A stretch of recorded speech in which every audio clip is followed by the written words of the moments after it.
Good afternoon, Rukshan, Fernando. Welcome to the audience here at Rebel News on a Wednesday afternoon. I forget the days. It is Wednesday, actually. We're normally live streaming at nighttime, guys. So this is a different schedule for us to be coming to you during the daytime when we're actually doing work. That's what we do during the days, and we do work. I know. People are very skeptical of it, but since you've been on board, people have noticed more work getting done. So thank you to everyone. Welcome to this special live stream.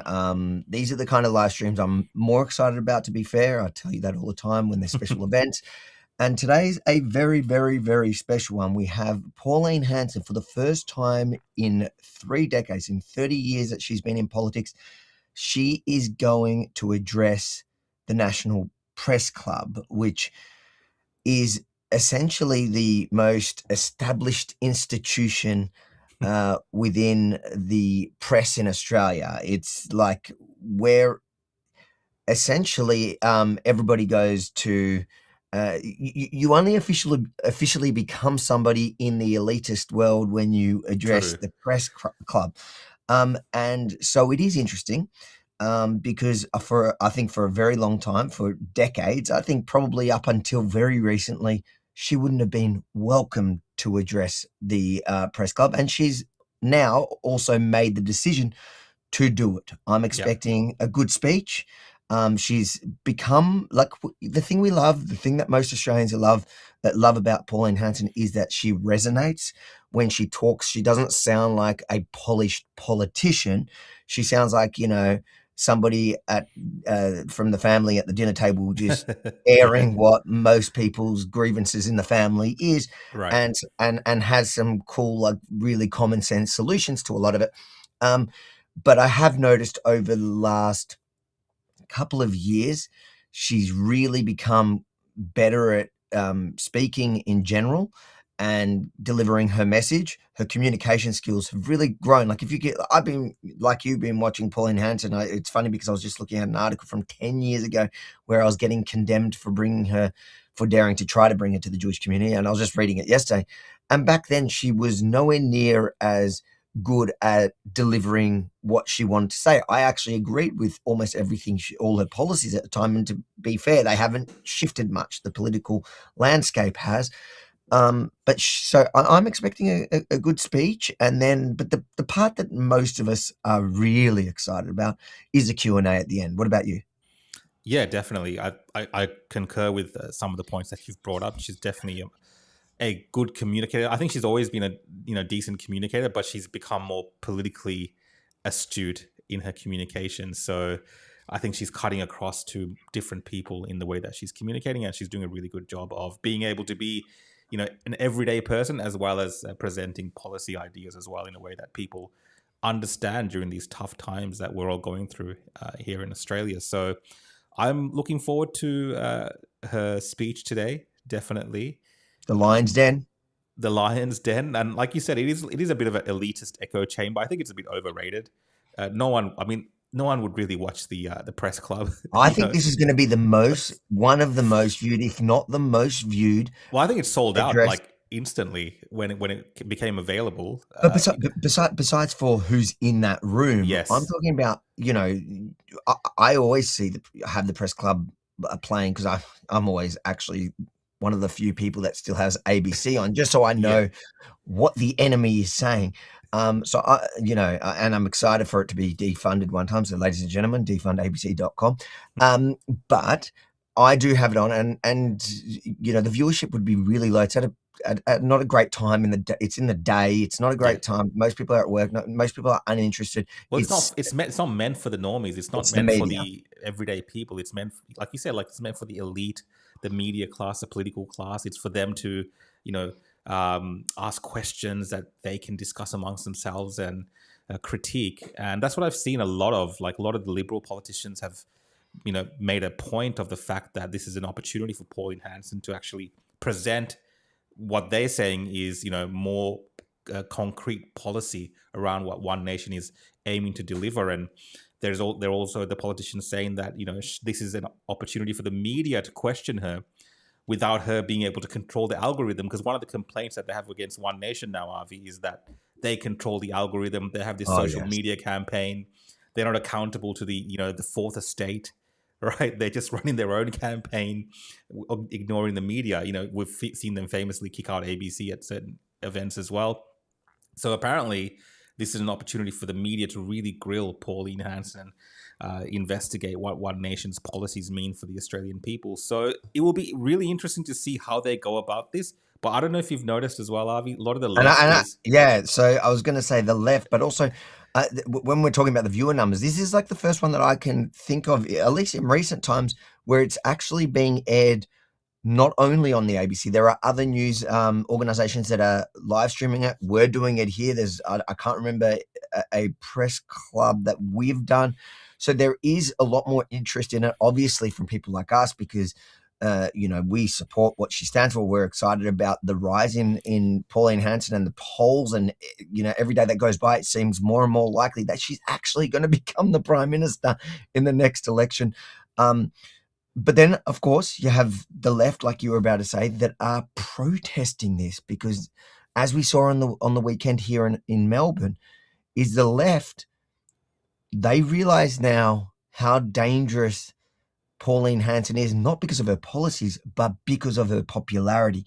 Yeah. And now you're seeing them protest when she comes to do a typical fundraiser here, and they're protesting her simply addressing the press club, because I Yes. think that they know what we know, that they suspect she's gonna do well. She's Well, gonna they're saying hand weird things as well. They're saying weird things. They're saying things like the media are on her side. That insane. that the media are actually pumping up One Nation and Pauline Hanson, and they're giving her a free ride. So How can this, you this is argue going to that? be a walk in the park for her because the media are on her side because it suits their current, ratings or whatever to have One Nation and Pauline Hanson causing havoc within Australia because it gives them great stories. So this is what the left is saying. I don't agree with that whatsoever. The media have it out for One Nation. You can only need to look at over the last 2 days the articles they've put out around, they've got people working in the Philippines and, this candidate did this and they're not ready for this. So we're seeing now a lot of negative stories come out around One Nation. And that's That to be always has. If you have that's to to be look at it, expected, even more so now, Avi, because what do we have? She is the most popular leader in the country. The party's the most popular party. And people are talking about her potentially being a prime minister. Now, there's a lot of time to go for that. But with that will come a lot of attention on One Nation, and negative coverage will follow.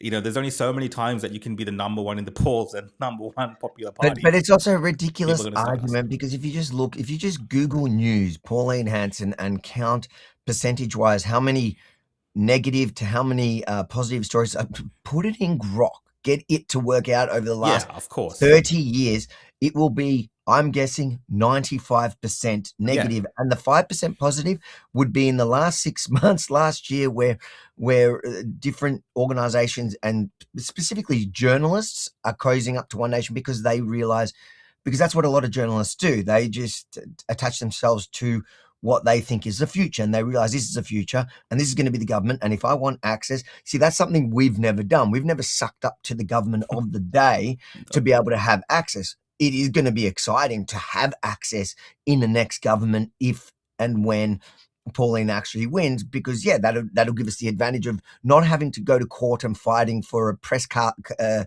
pass into Parliament. We would just get it naturally, like every other yeah. media organization, a bit like what Trump did. But the idea that they're getting positive press is so ridiculous. The biggest news organization in the country, one of their policy platforms is defunding them.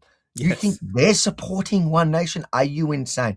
So we have about so Yeah, I've got it she's just loaded up here as well, so we can keep an eye on it, guys. Don't worry, you won't miss anything. We will cut to it. they're about Um, 15 minutes out. She's just arrived at the press club. The Australian is reporting. This is how big this is, that even it's her like the queen. It's like the arriving, queen arriving in Australia. This is and where the I'm here queen for it. queen is today, and I'm here for it. she's about. Guys, so make sure to smash that like button on whatever platform you're watching this on now, and share it. share the stream, make this the most popular place to be watching the most popular speech. What we're going to do is we're going to watch the speech. We might stop here and there just if there's something important to point out. Yeah. And same with the Q&A at the end, and then we'll probably stay back at the end, right at the end, and unpack it all. And Yeah, I mean, I'm excited. let's unpack it together. We've called this a watch party, so we will pause here and there and just talk about what she said.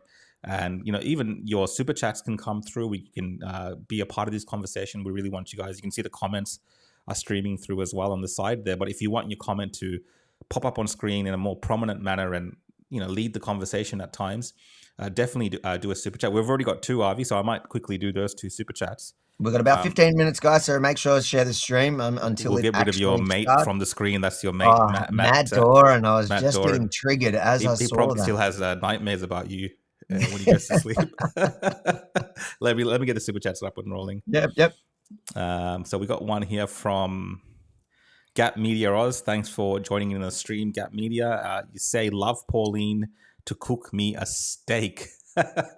She did cook a steak for someone, didn't she, once? Was that for Barnaby or something? Yeah, for Barnaby. For Barnaby. In the And toasty. that's worked out really well. I mean, Very good, Barnaby, yeah.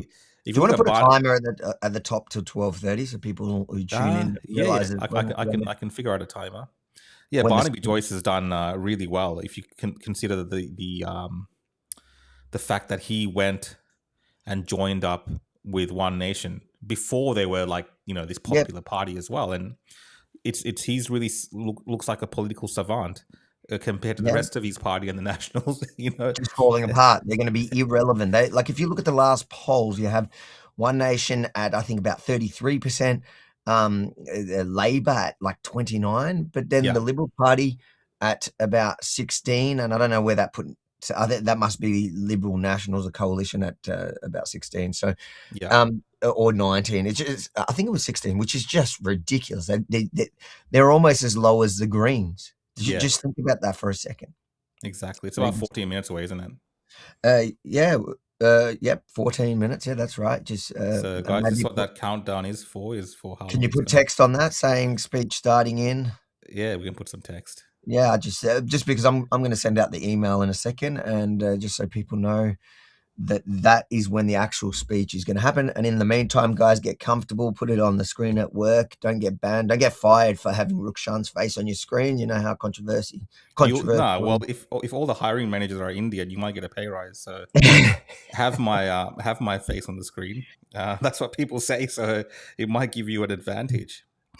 Get involved in the chat, guys. You can get involved in the normal chat. Every single comment on on at least YouTube, Facebook, X, they all just, and I think even Rumble and that, they all just scroll on the side there, so automatically.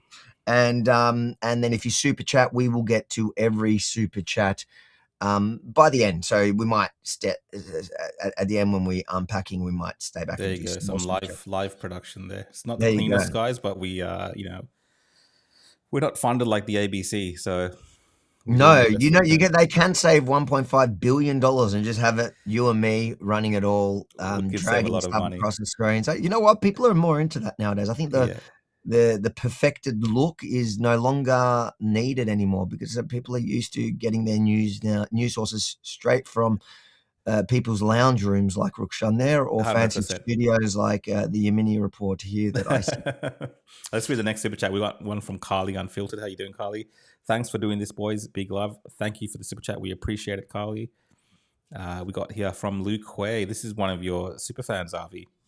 Pauline is exactly like the Trojan Trump. Israel first, except no deportations and or stopping immigration. Saluting the Star of David. Remember this post. You know what's so funny? That I'm laughing at that comment today because of all days, it's the most ridiculous thing to say when Trump seems to have turned. I'm actually not calling anything because with Trump, you never know what is a negotiation tactic. Yes. You don't know what's real. You don't know what's him just trying to I've given up trying to call things, but today is certainly not the day where you can say the Jews control it, because if you look at any commentator from the pro-Israel side or any really big pro-Israel supporters, they're not very happy with Trump today because it looks like on the face of it, based on what the Iranians are almost saying, because the US hasn't actually given any of the info, the deal seems like an unequivocal surrender by America, not Iran. And Israel is certainly not happy, because it sounds like they think that they're going to stop Israel from continuing their campaign against Hezbollah in Lebanon. Yeah. So, look, I know you have Jew derangement syndrome or Israel derangement syndrome, whatever derangement syndrome. The thing is, you might want to time your super chat better, but you know what? I don't mind. As long as you super chat us, I'm down. That's right. That's right. We got one here from Cascade. Thanks for joining in the super chat, mate. Was it Rukshan that forgot Patricia's broom? Can we call Patricia Karvelis that W word? Is that Ditch the witch. Ditch. People get upset about the word witch. I It's know. really What is that? What's worse, that or bitch? I don't know. It almost seems like witch is worst, which I is know. like crazy, like the way they've done that. It's ridiculous.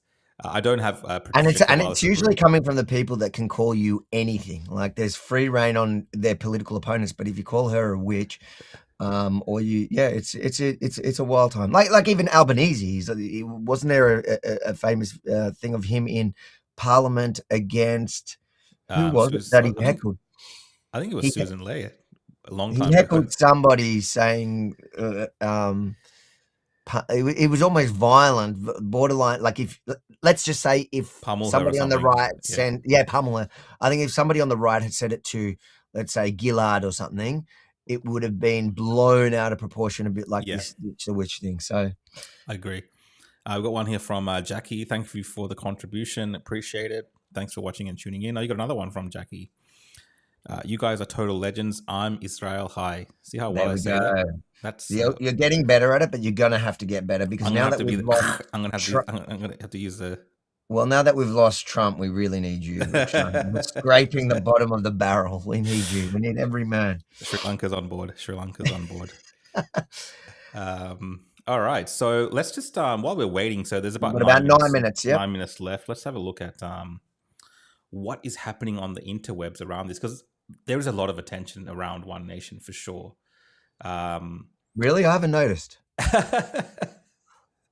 We'll just actually go to the ABC website actually and see what. Do you know what's funny is because I've been doing content for so long now. Like, we've been doing like conservative news. I've been in this space for a decade, Yeah. and so often it's negative. It's been negative in that whole period of time from, prior to COVID. It was the rise of Islamism and the jihadism and whatever, like the whole ISIS period.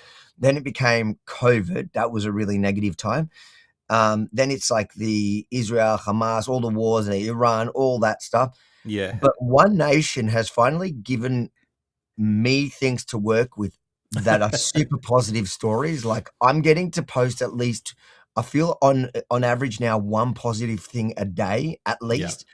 And it seems to be mostly relating to the rise of One Nation. Well, there's a conspiracy that the left have started to put out now that One Nation have somehow gotten onto all these influencers and are underhandedly involved in some sort of negotiated like payments and the normal conspiracy stuff.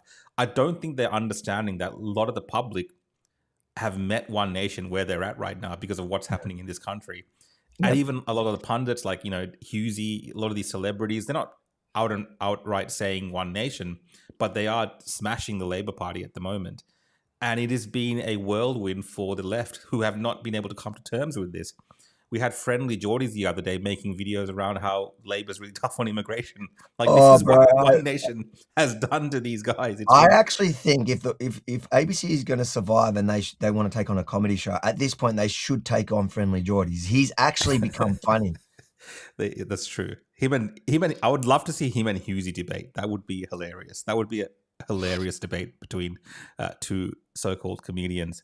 We've got another super chat here. We'll just keep going with the super chats as well. Ray Johnson, thank you for the contribution. Patricia may as well call her Karen. She is the ultimate elitist Karen. She's got that smug look, and whatever she says, she just can't deliver it in a way that people will believe that she's not. She just doesn't belong to the rest of the people. She comes up across as an elitist, whatever she says. Another super chat here from Carly. Thank you, Carly. Funny thing is, I'm Currently packaging and posting out my Ditch the Witch stickers I had made now. Guys, if you're not following Carly, you can find her on Instagram, I believe, on Facebook and X. I She is. think we need to cancel Carly. Now, to be honest, Carly is a breath of fresh air. I don't know how she posts so much. She has a lot of time to post. She's like this continuous streams of videos. Because unlike you, Rukshan, some people work, and Carly seems to be that way. Maybe you can learn something from her. Maybe that's true. Let's have a look at what. Maybe Rebel made the wrong hire. Let's see. All right. So, Federal Politics Lives. PM questions One Nation's policy positions ahead of Hanson's press club address.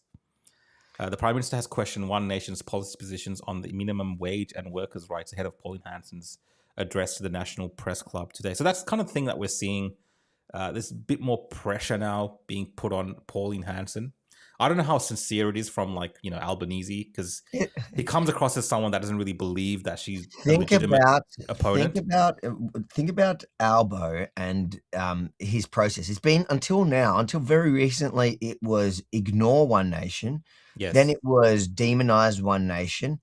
And now it's to try. He almost wants to mock One Nation by saying that they have zero policies, because he realizes at this point, I think there was a new poll last night, Paul Murray showed, where based on current polling, because up until now it's always been, yes, One Nation is the official now opposition, but they're not going to win government. But latest polling is showing that she could make government. She could become the next Prime Minister.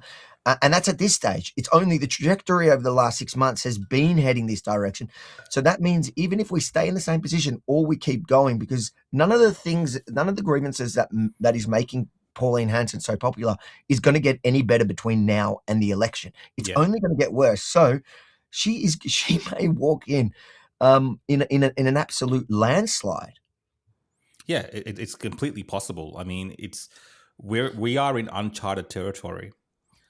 There's a little bit of a clue to what could happen, because we've seen the Trump phenomena in the US and how, the most unpredictable things can happen, like it happened in 2016. Not so much in 2024, but we have seen this happen. And it is that kind of same feeling that I get when we see the rise of One Nation. I think here it seemed more unrealistic because we were like a two-party system. Yeah, exactly. And now she's come out of, and until now she's been just taking what it seemed like liberal voters. Yes. But in the most recent polls, she's taking off Labor, especially since the budget. She's been taking votes off Labor from the traditional working class. Yeah.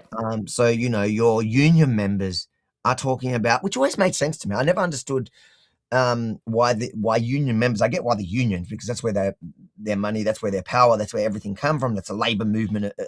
Essentially, was built from the union movement. They're connected at the hip, but union members themselves were very much on board with One Nation policies. Yeah. Besides for like the wage stuff that the unions used to push, they don't even really, that's their side gig now. I never understood why union members who were anti all the woke agendas were still voting for Labor just because the union told them. His historical allegiance. Yeah, exactly. Allegiance. And that's shifting because, and we've seen this happen before. We saw this happen in Europe, especially. I think it was where's it? What's his name? He's massive. I met him. He has big bloody hands. The anti-Islamic guy. Is it the Danish? Oh yes, I know who you're talking about. He's got one of those names. Yeah, I've forgotten his name. It just slipped off my head. I've met him a couple of times, and he was a bit like Pauline Hanson, like really demonized, fringe, far right, all this. Gert something. Gert Wilders. And then an election came around, and he did. The point of bringing that as an example is because he did attract a lot of the working class that traditionally were like Labor voters or whatever their equivalent is there. And he brought them together. There was like, an alliance between the right and the working class who were sick of, again, mass migration was their massive thing. Yeah. And there, especially illegal immigration. But he never actually was able to form government because the way their system was structured, he was never able to form a coalition, which, to be honest, I think is potentially similar here outcome, depending how popular she becomes it. I think her trajectory is actually better than Gert's. at the time. Yeah. I think just, he was the most popular. He won the popular vote, but he couldn't get any. So here it looks like the Liberal Party are going to be forced to make a deal with One Nation. And in the worst case scenario, they're probably going to be willing to form government with One Nation. Otherwise, they never have a chance of anything. It looks like we're a couple of minutes out or a minute out. The National Press Club. Out. Let's just go to the actual. They're pulling it up. Pull up ABC now. They've got her on screen now. Maybe feed some of that sound through. Do we really want to listen to the ABC? Let's hear how upset they are about this happening. Actually, this is a critique of the ABC. We should see how upset they are. Let's have a listen.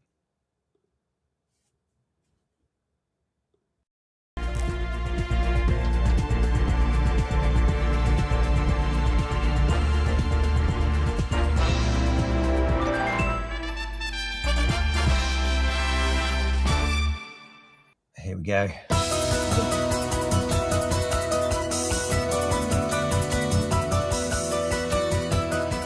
Today at the National Press Club, One Nation leader Pauline Hanson. After 3 decades in politics, her party is now a dominant force, threatening to redraw the electoral map. Today, Pauline Hanson with her first ever National Press Club address. First ever. First one ever. Hello and welcome to the National Press Club and today's Westpac address. My name is Tom Connell. I'm the club's president and this also is a Sky host News guy, at by the way. Sky News Australia. Yep. Our guest today is the One Nation leader, Senator Pauline Hanson. Pauline Hanson entered politics in 1996. 30 years later, she's giving her first address at the National Press Club. It's fair to say she's packed in a little bit during that time, though. There have been plenty of controversies. Arguably no politician in modern Australia has been as divisive, but nor has there been someone who has inspired such depth of devotion from her supporters. The then member for Oxley had her seat abolished and lost her re-election bid in Blair in 1998. There was even a brief stint in jail in 2003 for electoral fraud. That was a conviction that was quashed, though, just 11 weeks later. 11 weeks after her release, she was on Dancing with the Stars, which took her from political pariah to breakfast TV celebrity. Despite that fame, between 1998 and 2015, there were 8 failed attempts to win a seat in Queensland, New South Wales and federal parliaments, often just missing out, and she often noted preferences were a factor. In 2016, the drought was broken. Pauline Hanson was back, and with the balance of power in the Senate. The party's impact in the House at that stage was yet to be felt. 1.3% of the national vote. It grew slowly. 2019, 3.1%, 2022, 5%, 2025, 6.4%. But today, a year after the last election, in every major opinion poll, One Nation is in mid to high 20s and leading both major parties. It's outperformed the coalition on primary vote in the South Australian election. Over 30 now. And easily won the Farrer by-election. Opinion polls and momentum suggest, albeit a long way out from the next election, she could in 2 years' time either run the country or have a strong say in who does. So, what would she change and how would she do it? For the record, the club has also invited the leaders of the Liberal and Greens parties to address the National Press Club, and the Prime Minister, of course, and Leader of the Nationals have both addressed the club earlier this year. I remind our members the club will have a podcast of this address on our website later today. Let's begin by welcoming Senator Pauline Hanson. Guys, throw a like up. Throw a like up as you're Throw a like for Pauline. Do a super chat for Pauline. Get your questions in. Thank you very much, Tom, and thank you very much for being here. Well, first of all, I've got to welcome my team, the One Nation team in Parliament, my colleagues, my cohorts, whatever. They're on this journey with me, so thank you very much for being here. Also, I'd like to welcome you, the ladies and gentlemen who've come here today, to be part of this and listen to my address. Well, I am aware that I am at the National Press Club, but I am delighted that I can speak to the people of Australia, and they are the people to whom I am accountable. She's great. She's on fire today. Just to get things out of the way too, I think it's important. Is Channel 9 here?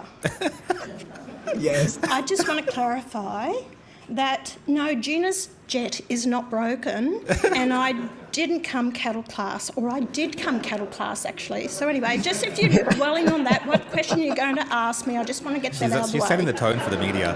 She's prepped. She's ready for this. Amazing. Good on her. A bit Trumpy in there. I will say, don't expect a divisive welcome to country from me. This beautiful country belongs to all Australians born here and those who have come to join us. I would like to acknowledge the men and women that have sacrificed their lives for our democracy, our freedom, for our country, and also to those migrants, those people that have worked extremely hard, and those Australians born here with their blood, sweat and tears to build this nation into the beautiful country that it is today. It's a unifying message there. Yes. Don't tell the white Australia I love you about that one.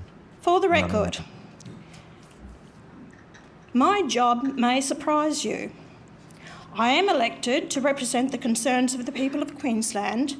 I am also the leader of a political party, One Nation. So I have a responsibility to the wider Australian electorate. My overriding concern, and that of the people I talk to, is that politicians today are good at talking but not listening. They will do anything to get your vote, but when that has been achieved, the voter is ignored. The public are sick and tired of being ignored. So what has happened in recent times when I have listened? Well, I'll tell you what the issues are. Firstly, immigration and housing. According to the Housing Industry Association earlier this month, housing demand in Australia substantially outstrips housing supply. The HIA says the underlying problem we have is trying to fit 11 million households into 10 million homes. Unsustainable demand has been driven by several factors, but the biggest is high immigration. Let's give these numbers some perspective. In August 2000, the Australian Bureau of Statistics reported Australia's population as a whole is projected to grow from the current size of 19 million to between 24 and 28 million over the next 50 years. It's only 2026 and we have already passed 28 million. At the time, the ABS did not consider net overseas migration exceeding 110,000 per year. At the time, it was pretty much unthinkable. Fast forward to today. Net overseas migration in the first 3 years under this Albanese Labor government has totalled 1.27 million people. Let me repeat that, 1.27 million people under this current government. That's more than 423,000 per year. A total of more than 1.9 million people arrived in Australia from mid-2022 to mid-2025. Undeniably, immigration or immigration policy has our country in the state of crisis. At the centre of this crisis is the utterly flawed policy of multiculturalism. We cannot be a multicultural society. We are a multiracial society, but we must be monocultural. Australians must live under the one cultural umbrella. Now to the facts. As one of your own, Paul Kelly, reminded us recently, some of our best universities have nearly 50% of their enrolments being overseas students. Is that what the electorate wants or supports? 32% of our population, 8.8 million people, have been born overseas. Is that what Australia supports? In the 2021 census, more than half of Australian residents, 51.5%, were born overseas or had one parent born overseas. 51.5%. Is that what's supported by the Australian electorate? Is that what Australia wants? The comparable figure for the United States is 14%. Do Australians feel that the nation is losing its identity along with its values? We all know the answer to that. Let me amplify this issue of national identity and Australian values. Only a fool would ignore the growing language problem, which is a function of immigration. Again, the 2021 census showed that 1 in 4 people, 23%, speak a language other than English at home, the most common being Mandarin and Arabic. How can you generate social cohesion if people can't speak the language? So true. In that same census, 872,000 people self-reported as speaking English not well or not at all. Ridiculous. Under the failed policy of multiculturalism, all cultures are allowed equivalents to ours. Surely opposing that is not racist, it's common sense. My party is rightly called One Nation. It is clear what we stand for. One nation, under one flag, and proudly Australian. We oppose entirely people coming into this country and bringing with them the troubles they have left behind. Coming to this country and ignoring our values, our language, our traditions, our dress, and the fact that we are predominantly a Judeo-Christian society. That's going to trigger a few people. That's going to trigger them. It's time we woke up. But she's right. Western civilization and its values are under siege. The people to whom I speak are fed up with hate preachers in some Sydney mosques. If they hate this country, they should be told to leave. Yes. Ed Hussein, the writer, has written a book simply called The Islamist.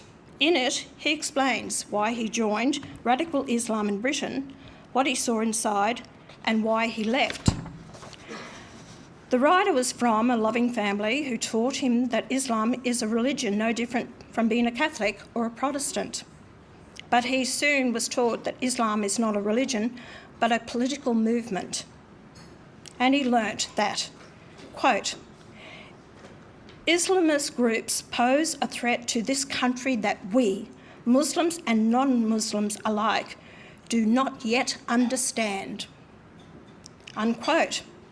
He says, quote, I illustrate the depth of the problem that now grips Muslim hearts and minds, and I lay bare what politicians and Muslim community leaders do not want you to know, unquote. What do we do here? We turn a blind eye. Why? Because we are frightened. Well, I am not frightened, and nor is One Nation. There is no room for hate preachers in this country. It's just common sense. If they have arrived here, they will be deported. If they were born here, they will face the full force of the law. While ever I lead the party, I will not walk away from my commitment to get rid of social cancer.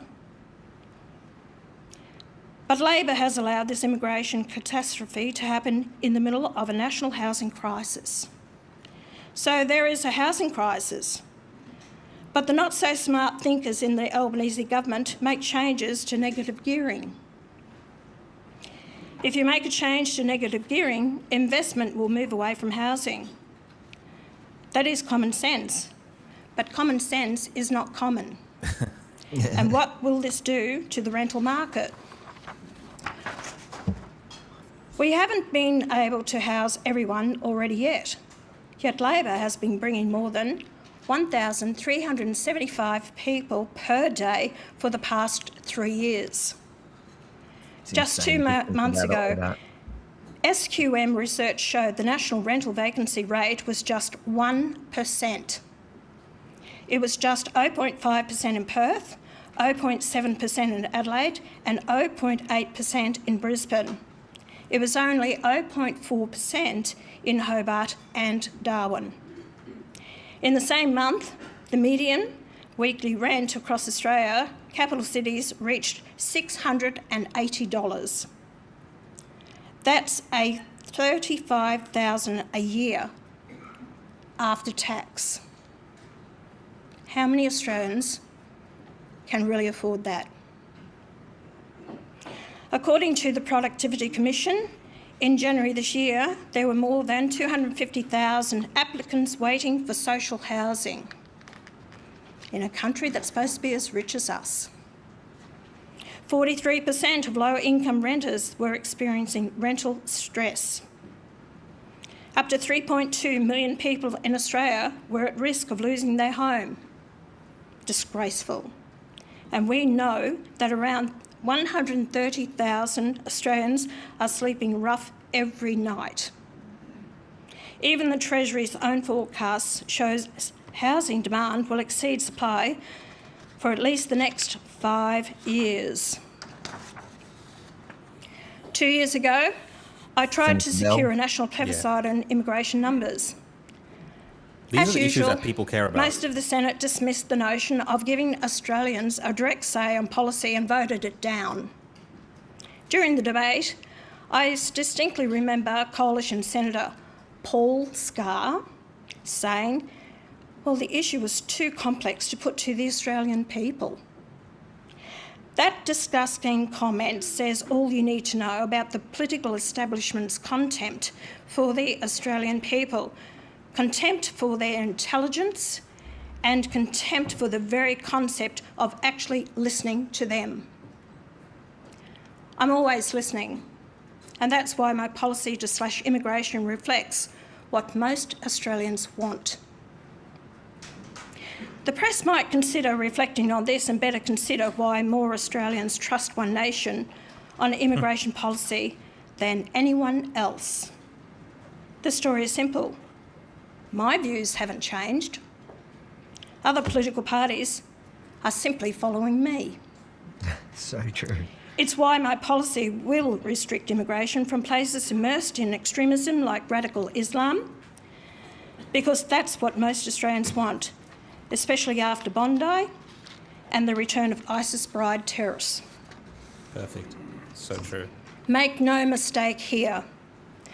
One Nation is dedicated to fighting against radical Islam, and the obvious threat it represents to the peace of our country and the safety of our community. I will not hesitate to call it out for being incompatible with Australian values and our way of life, for its hatred and its love of deadly violence. If we want a secure and peaceful world, radical Islam must be destroyed. There is no place for it in Australia, and my party and I won't tolerate it. Now let's talk about the cost of living. The Salvation Army's latest Red Shield report, released in May this year, is not easy to read. It reveals the plight of increasing numbers of low-income Australians who now need help just to get by. Thousands of Australians are seeking this help every day. Organisations like the Salvos are so overwhelmed with demand, they're having to turn people away. Of the 4,400 people surveyed, 19% said they'd eaten food from a rubbish bin in the past 12 months. Shocking. Apparently there's protesters outside as well, the press club.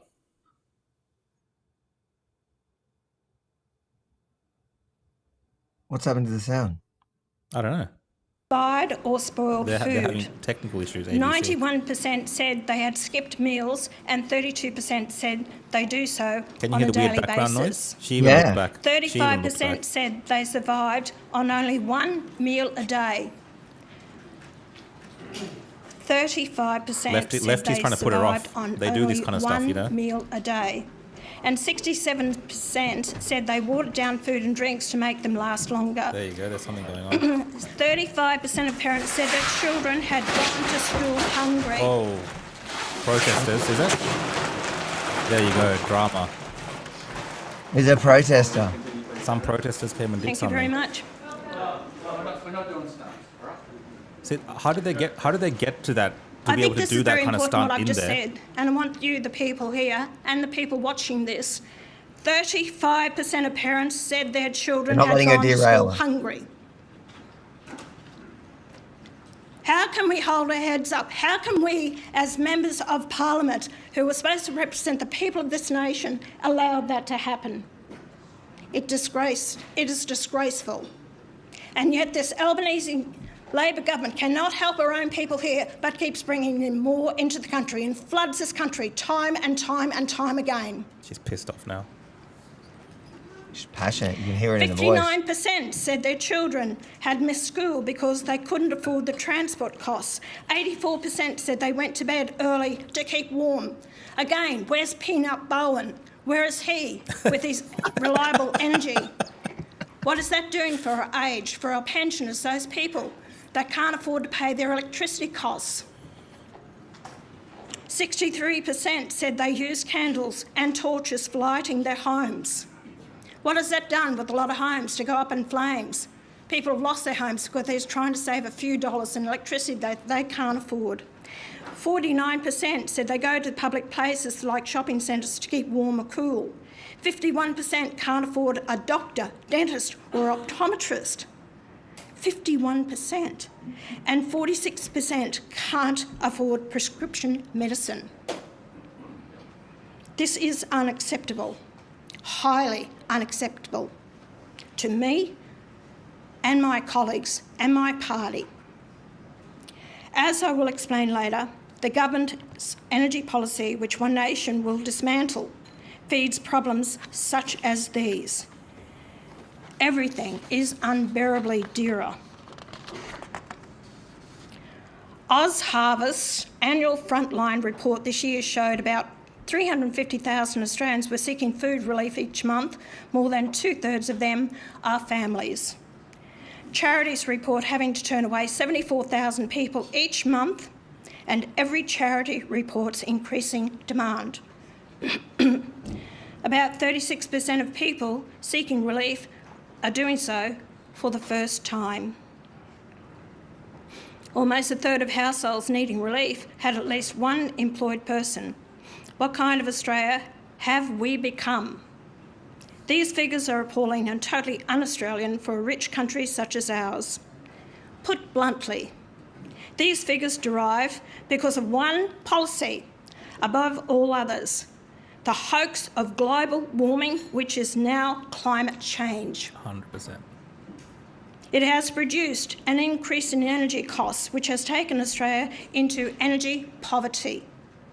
The Albanese government itself is proof of what I am saying. Remember, when first campaigning to be elected, the Albanese government said it would reduce power bills by $275. Surely the slogan, "Fire the liar," has relevance to millions of Australians. Was it a lie to campaign in 2022 on the slogan, "A better future"? Is this how Australians feel today?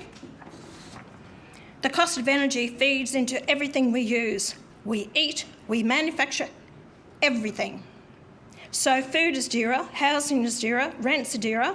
There is your cost of living crisis. Albanese lied to become elected, and Australians are paying for it. How many times were you, the media, condemned for simply asking before the last election whether a Labor government would make changes to capital gains tax and negative gearing? Didn't they lie to the electorate? I'm meant to be a voice for that electorate. The public are sick to the back teeth with these lies. When the Prime Minister was delivering a speech to miners in the coal mining region of New South Wales, the Hunter Valley, in the 2025 election campaign, did he fall off the stage and deny it? Let me be blunt. She's If going you through her lie ad once, now. It's so true. why won't you Very lie good. again and again and again? Let me come back to energy, the central source of national poverty. Amos Hochstein was the Special Coordinator for Energy Security during the Biden administration. Recently, he said of renewables, quote, "Renewables don't compete with oil. They don't supply solutions to aviation. We rely on more shipping that doesn't run on renewables. Yes, we should invest more in renewables, but they won't solve this crisis anytime soon. The inside of an electric vehicle is still made of plastic that is made from fuel and petroleum. Our hospitals are made entirely from petroleum. Our masks, our syringes, MRI machines, CT scans all need helium, which comes from natural gas." End quote. Because individuals and businesses are suffering from this net zero nonsense, the government shovels out millions of dollars of taxpayers' money just to justify their failing energy policy. Let me make no apology. One Nation will end this renewable energy bribery, grants, tax incentives, concessional finance, even the government underwriting anything that sponsors the whole net zero hoax. Let me give you one example of many. Rewiring the nation to build useless transmission lines and destroy prime agricultural land, billions of taxpayers' dollars. This will end. One Nation will always protect prime agricultural land. It belongs to farmers, not government transmission lines. Let me give you another example. The bloke in the corner store is productive. Does he get subsidies? I speak to struggling farmers everywhere. Do they get subsidies? Does the young 25-year-old going out on his own, starting up a business, does he get subsidies? But no. Community batteries, solar banks, regional renewable projects, it's impossible to keep track of all these taxpayer subsidies. The government's Clean Energy Finance Corporation provides tens of billions of dollars for renewable projects, of course at favourable rates. This is a rort. Renewable energy projects benefit from cheaper finance than the market would offer. Are those benefits available to the bloke in the corner store? The small businessman in the suburbs? The businesses that keep regional towns in Australia alive? Do they get financed at favourable rates? But this outfit, the Clean Energy Finance Corporation, has received over $200 billion of taxpayers' monies. That is $200,000 million of taxpayer money. Now, don't get me wrong, I'm not opposed to renewable energy. But if it's the saviour of the energy crisis and if it's profitable, why would government have to prop it up? One Nation is saying, put everything into the energy mix. Let everyone share the wealth that is under our feet. We are one of the richest resource nations in the world. I am saying get ideology out of the way. Let me just add that it's clear that the hydrogen energy solution is blowing up in Australia's face, or should I say, Andrew Forrest's face.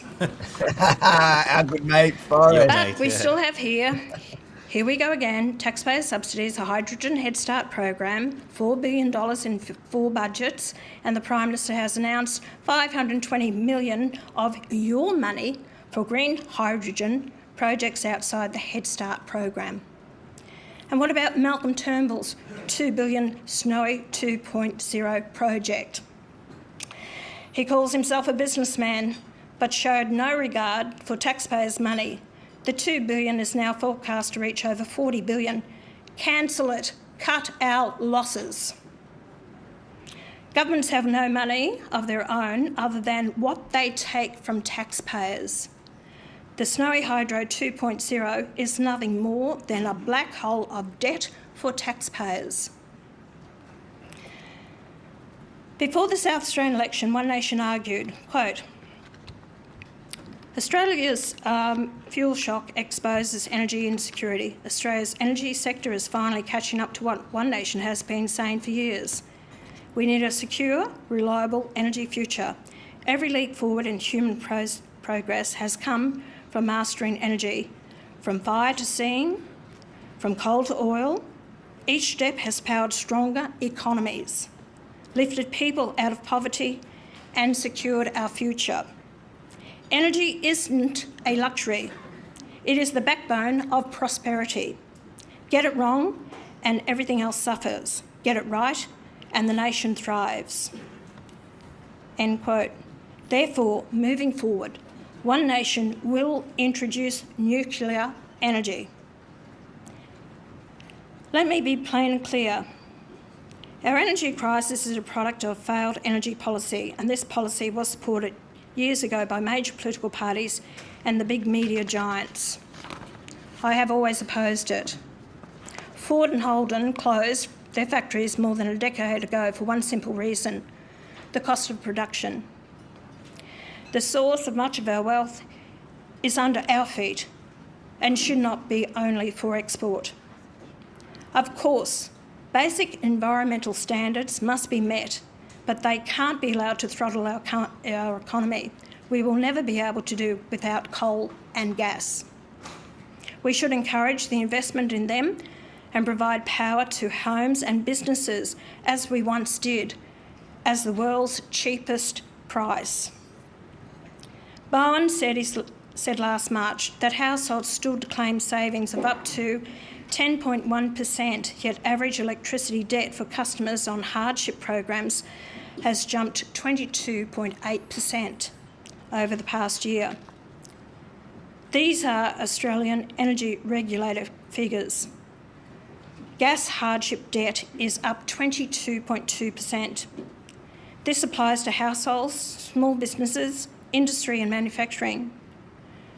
The regulator, not Pauline Hanson, warned, quote, experiencing energy debt and the ability of customers experiencing financial difficulty to repay debt remain a concern, end of quote.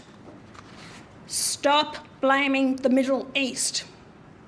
Electricity prices increased across all regions before the war in the Middle East, and there is evidence that disconnections over the coming quarters will increase if conditions don't improve. Disconnections in the first quarter of this year saw more than 6,200 electricity customers cut off. Average debt at the point of disconnection was more than $2,600. I should point out that there are now new rules to take effect from July that will prevent disconnections for debts below $500. We have just had a budget brought down, and I will not hesitate from continuing to say, especially to young Australians, that the government is not telling the truth. The Prime Minister and the Treasurer are desperate, and they keep saying that anyone who opposes the budget measures is opposing the opportunity for young people to get into housing. I am loath to call this another lie, but how else do you describe it? More than 40,000 18 to 20-year-olds will lose out to Chalmers capital gains tax. In the last 10 years, the numbers of young people making income out of assets in an entrepreneurial way, buying an apartment, doing it up, selling it, there has been a 365% increase in the number of 18 to 24-year-olds who have done this. A 351% increase in 25 to 29-year-olds, a 246% increase among 30 to 34-year-olds. So the largest capital gains cohort is younger.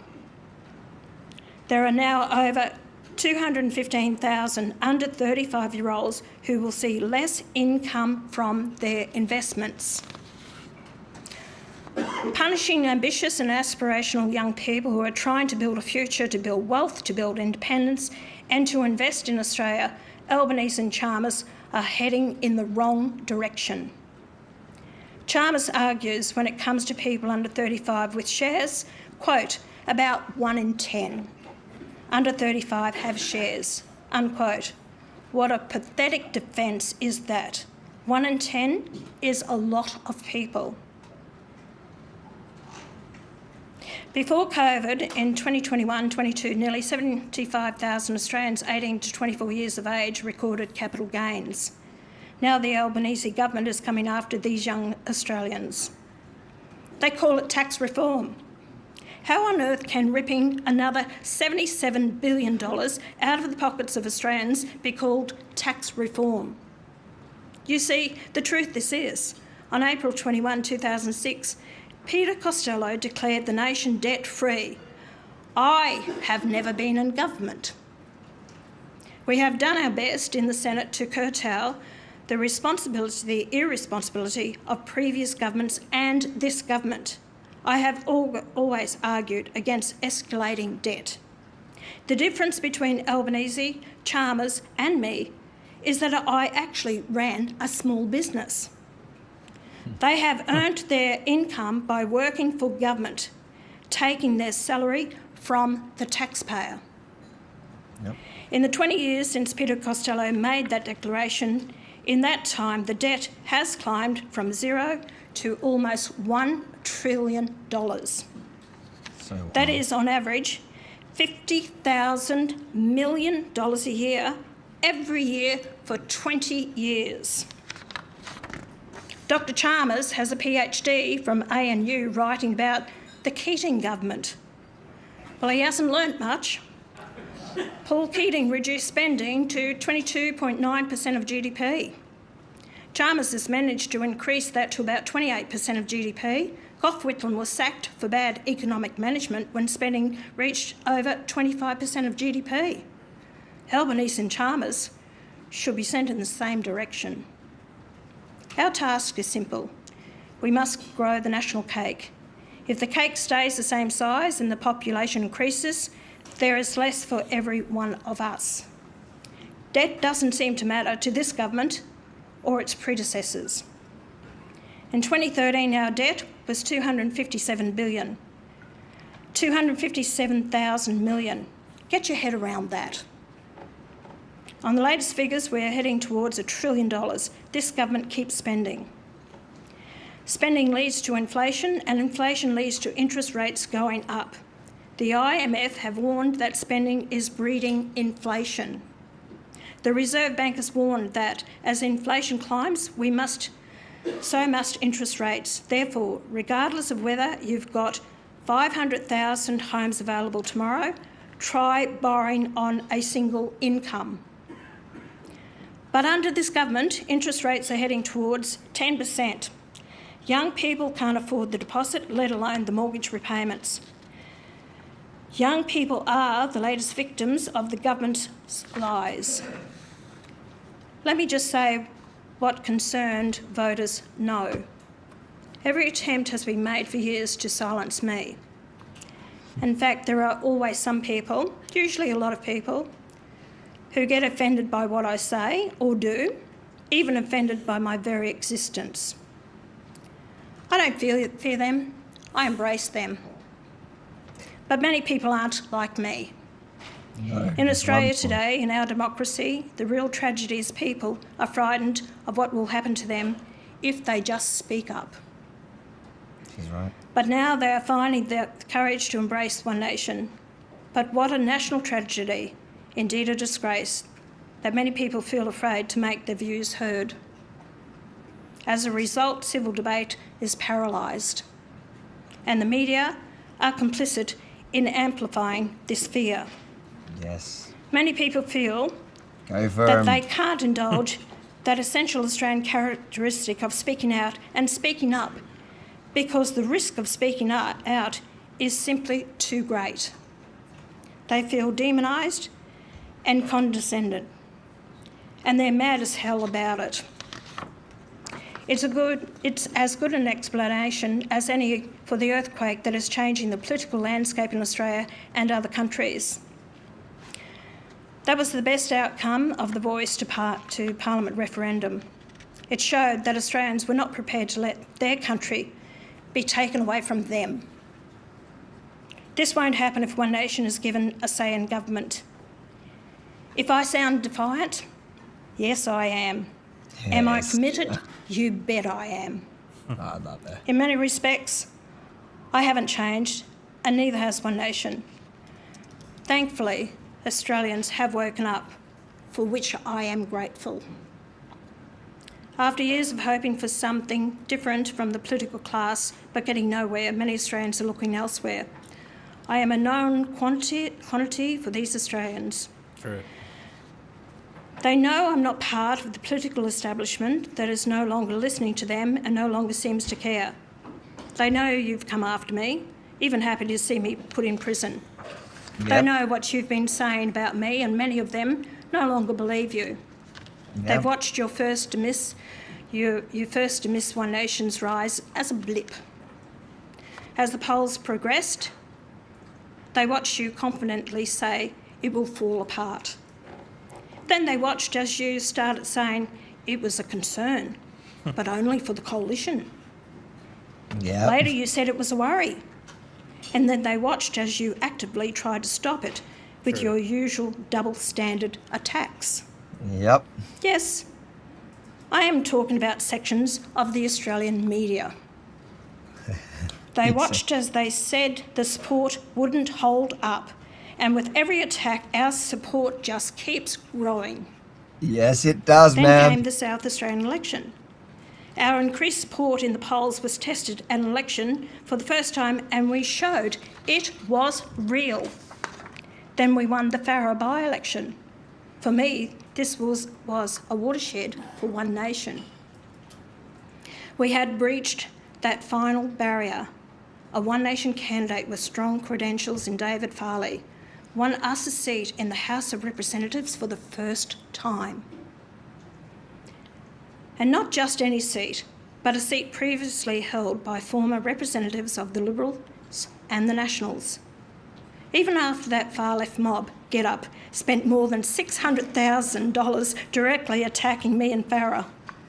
It just drove more voters our way. Australians aren't buying this crap from the political establishment and its media supporters anymore. But now I want to turn to one very, very important social and cultural issue facing this country. I refer firstly to the transgender insurgency. Just getting everything in. The transgender ideology has penetrated almost every regulatory authority, and it is supported by the Sex Discrimination Commissioner, Dr. Anna Cody, who in government I would sack. 100%. Yes. So too, the head of the Human Rights Commission, Hugh de Cresta.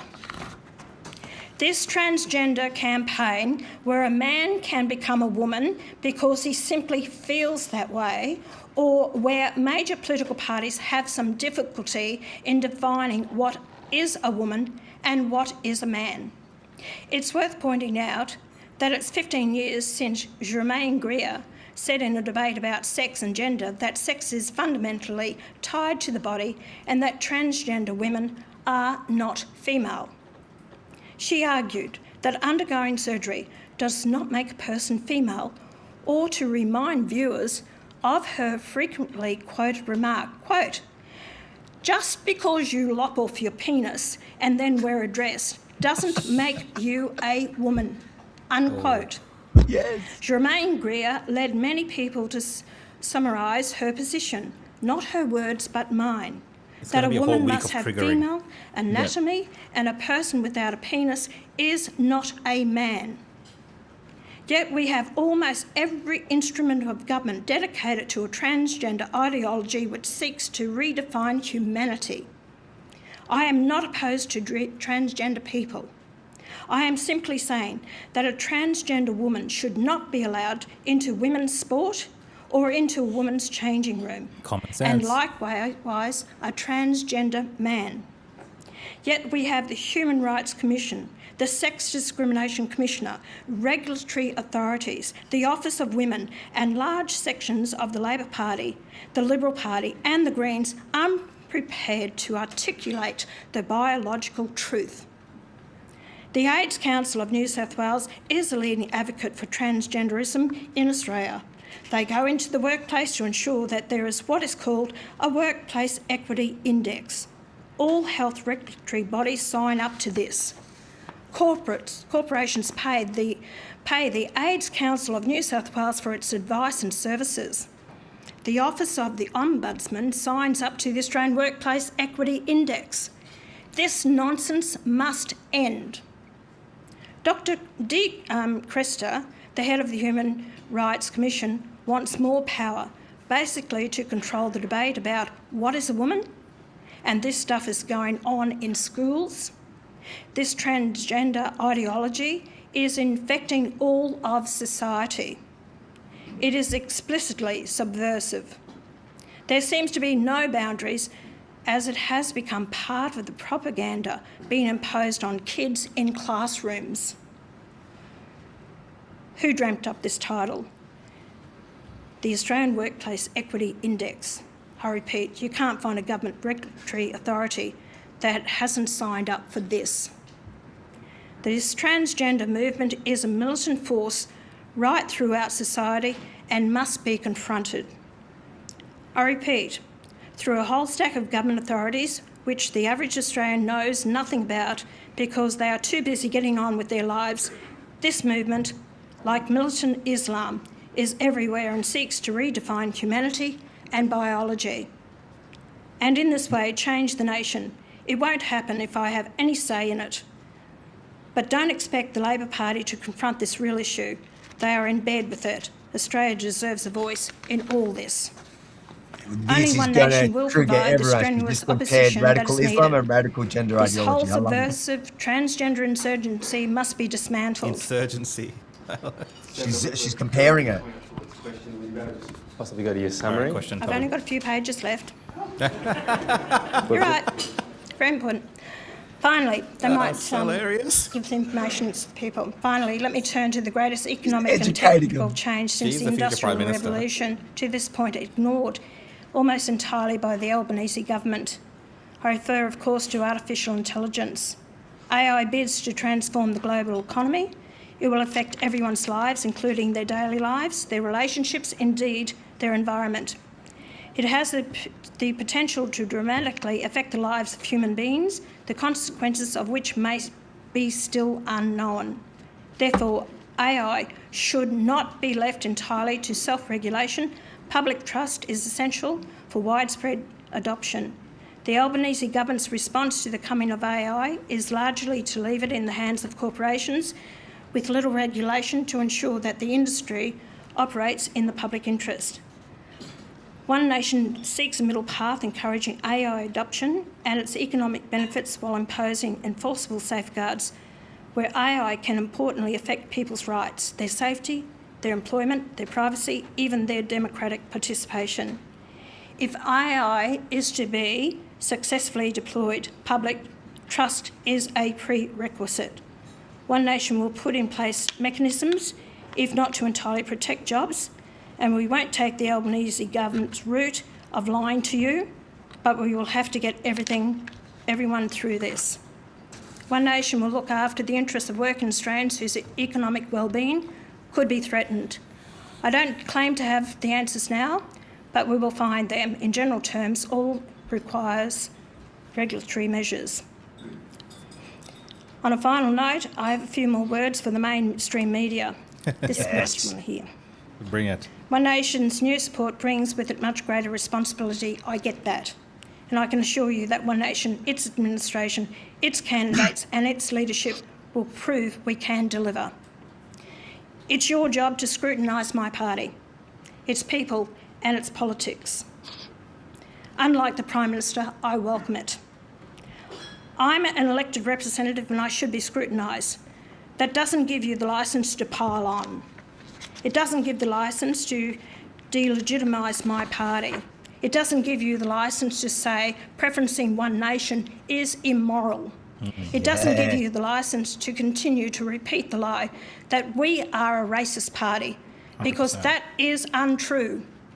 The Australian people can make up their own mind, and they are. Rest assured, there will be big changes if One Nation is given the chance. The SBS will be gone. There's no need for it anymore. The internet has overtaken the need for it. The ABC will still exist, but in a very different form. Okay. Taxpayers will still fund some of the ABC's operations in regional, rural and remote areas where there is a lack of commercial Fair media. enough. But in the cities which are already saturated with media outlets across the political spectrum, the ABC will only be subscription service only. From its chairman down, the ABC has proven itself to be completely in denial about its profoundly transparent political bias and the activists and its ranks. Yep. Yet they think of themselves as a pillar of democracy. The arrogance is stunning in its scope. It is partly for this reason I have at times refused ABC interviews. I will continue to do so because, as media outlets go, the ABC is very low on my list of priorities and their bias against One Nation me is obvious. Remember this, I don't answer to the media. I answer to the Australian people. Yes. Australians' trust in media, the government and public institutions is at an all-time low. To you, the media, may I offer some advice. You have to earn the trust of the Australian people. I am confident I can. Can the media say the same thing? Many see you as part of the problem. In some respects, that's right. One Nation and its leadership have one overriding ambition to give this country back its wealth, which has been stolen from us by bad policy and arrogant policy misfits. I love this country. I'm a patriot and an unashamed nationalist. I will always put Australia and Australians first. One Nation will do its best to change this country's direction, to reassert its values, to honour its traditions, to reinforce that we are one nation under one flag. And my party will put Australia back on the path to prosperity, security, independence and freedom. One Nation will do everything to help take this country back for its people. At the moment, government of this country has become a victim of the ideology of people who have failed you in the past and will fail you again. Thank you for the invitation to be with you today. Explosive there. It's going to send some shockwaves. Very much to unpack that. We'll get into that afterwards. Let's hear some of the Q&A because that's what I think is going to be most exciting, although she actually did a lot better than just I in thought. case it needs clarifying, we had no knowledge of really? what happened here. We'll get to that as well. Maybe Banksy's big in Australian politics, I'm not sure. Ridiculous. I don't know if it was a joke. I believe it is. I believe it is. I get a lot of first of all. I believe it is. So there you go. Well, that's pre-planned. We've ticked off another one. I'm going to get straight into it. I know my colleagues are joke. champing at the bit. You finished on the media. I might start on that. And obviously you've got massive interest in your party now. You're leading in the polls and you mentioned that scrutiny comes with that. For the next election, will you hold daily news conferences for a travelling press pack and allow all media organisations to attend? Well, I did tell you I was banning the ABC and I've also banned The Guardian as well. As I said, I'm not going to be anyone's football to kick around when you want to. I'm here I want truthful, honest reporting from the media. You will have access to me. Yes, I will. Because the public must know that we are going to answer the questions for the public, but with truth and honesty, and that's all I expect. That's all I've ever asked. Would there be a clean slate, though, for the start of a campaign, perhaps? Allow everyone there and see what you think? Well, we've got about 1.5 years before the campaign. Let's see how it goes between now and then. If you want to keep bashing me around, I don't forget. I'm like a bloody old elephant. I won't forget. A lot of questions to come. Please keep it to one. Don't respect me. Respect your colleagues instead. Michelle Grattan begins from the conversation. Senator, there'll be a lot of questions on policy, but I'd like to try and clear up one matter first. The other day you accused the late Tim Fischer of calling you a witch and said that he wanted you burnt at the stake, or you should be burnt at the stake. Burnt at the stake, correct. Made this allegation a few decades ago. It was denied by Mr Fischer at the time, and nobody has been able to find a record, including his biographer, who did a very thorough job on a couple of editions. Tim Fischer's widow is now upset about this. I wonder if you can provide evidence for your claim, or if not, would you admit that you might be mistaken? Oh, I'm not mistaken, Michelle. I read it in the newspaper myself. Now, read something like that about yourself. It's like, wow, whoa. So anyway, I don't deny reading it. It was back many years ago, 96, 97, I can't pick what year it was, but it was definitely written in the newspaper. Thank you. Mark Riley from the Seven Network. Mark Riley, Senator from the Seven Network. You said in your speech, One Nation will look after working Australians. Just want to examine a little of your record. You criticised minimum wage increases. You opposed same job, same pay. You voted against casual workers' rights, wage theft criminalisation and workplace protections for the gig economy. And you've argued recently again for more powers for bosses to sack workers. How is any of that helping working Australians? Well, I'd tell you, Mark, is it really working for small business out there, industries and manufacturing? And I was speaking to one business person, he said the latest increase is going to cost him $50,000 for his business. And he said, I've got to find $100,000 to pay that. He said, I'm going to have to let people go. So it is a great concern. You need to look at the other side of the ledger. Can businesses afford and pay that? I understand there is a struggle that is happening in people being able to afford and pay their bills. But there has to be a balance. As I said, I've been in small business. This government hasn't. Albanese and Chalmers haven't. You have to have a balance there by all means. Why it's increased in cost of living? Because of the electricity charges. That's the main thing, which has cost us business right across the whole board. Charges there. Industrial relations, I can assure you, needs a complete overhaul because it's not working. Businesses also tell me you can't sack people these days. They're on their phones, they don't work, they don't turn up, they actually are lazy. Yep. And businesses are tied to it. They've had enough. They want change. You talk about same pay. If you're male or female, you do get the same pay. That's all smoke and mirrors, what they're telling you. If you're an airline pilot, male, female, you get the same pay. Your hostess, same pay. You do the work, you're same pay. The difference is that if women take time off and they are not paid their wages because they're not working, fair enough. Why should a business pay them if they're not at work? That's the difference. That's why the pay gap is there. Good answer. David Spears from the ABC. Oh, this is going to be good. David. Senator, thank you. Just picking up on your point about not changing over the years. One idea you have advocated over many years is for a flat tax. A couple of years ago in the Senate, you argued for a flat 25% tax rate to replace the progressive income tax system that we have. They're coming with the policy questions. Is that still your view, or have you changed, and can you explain why? David, we have to overhaul our tax system. We are one of the highest tax countries in the world. And when people have the money after paying their PAYE tax got in their pocket, we're paying another 10% on top of that again. There's only two ways, and this government, I don't trust them because I believe that at the next election they're elected again with the Greens, they will introduce a death duties or inheritance tax. We have to get productivity up in the country, more people working, contributing. And if we can do that, the government will not be able to reach into the hands of Australians anymore. They need rein in the spending.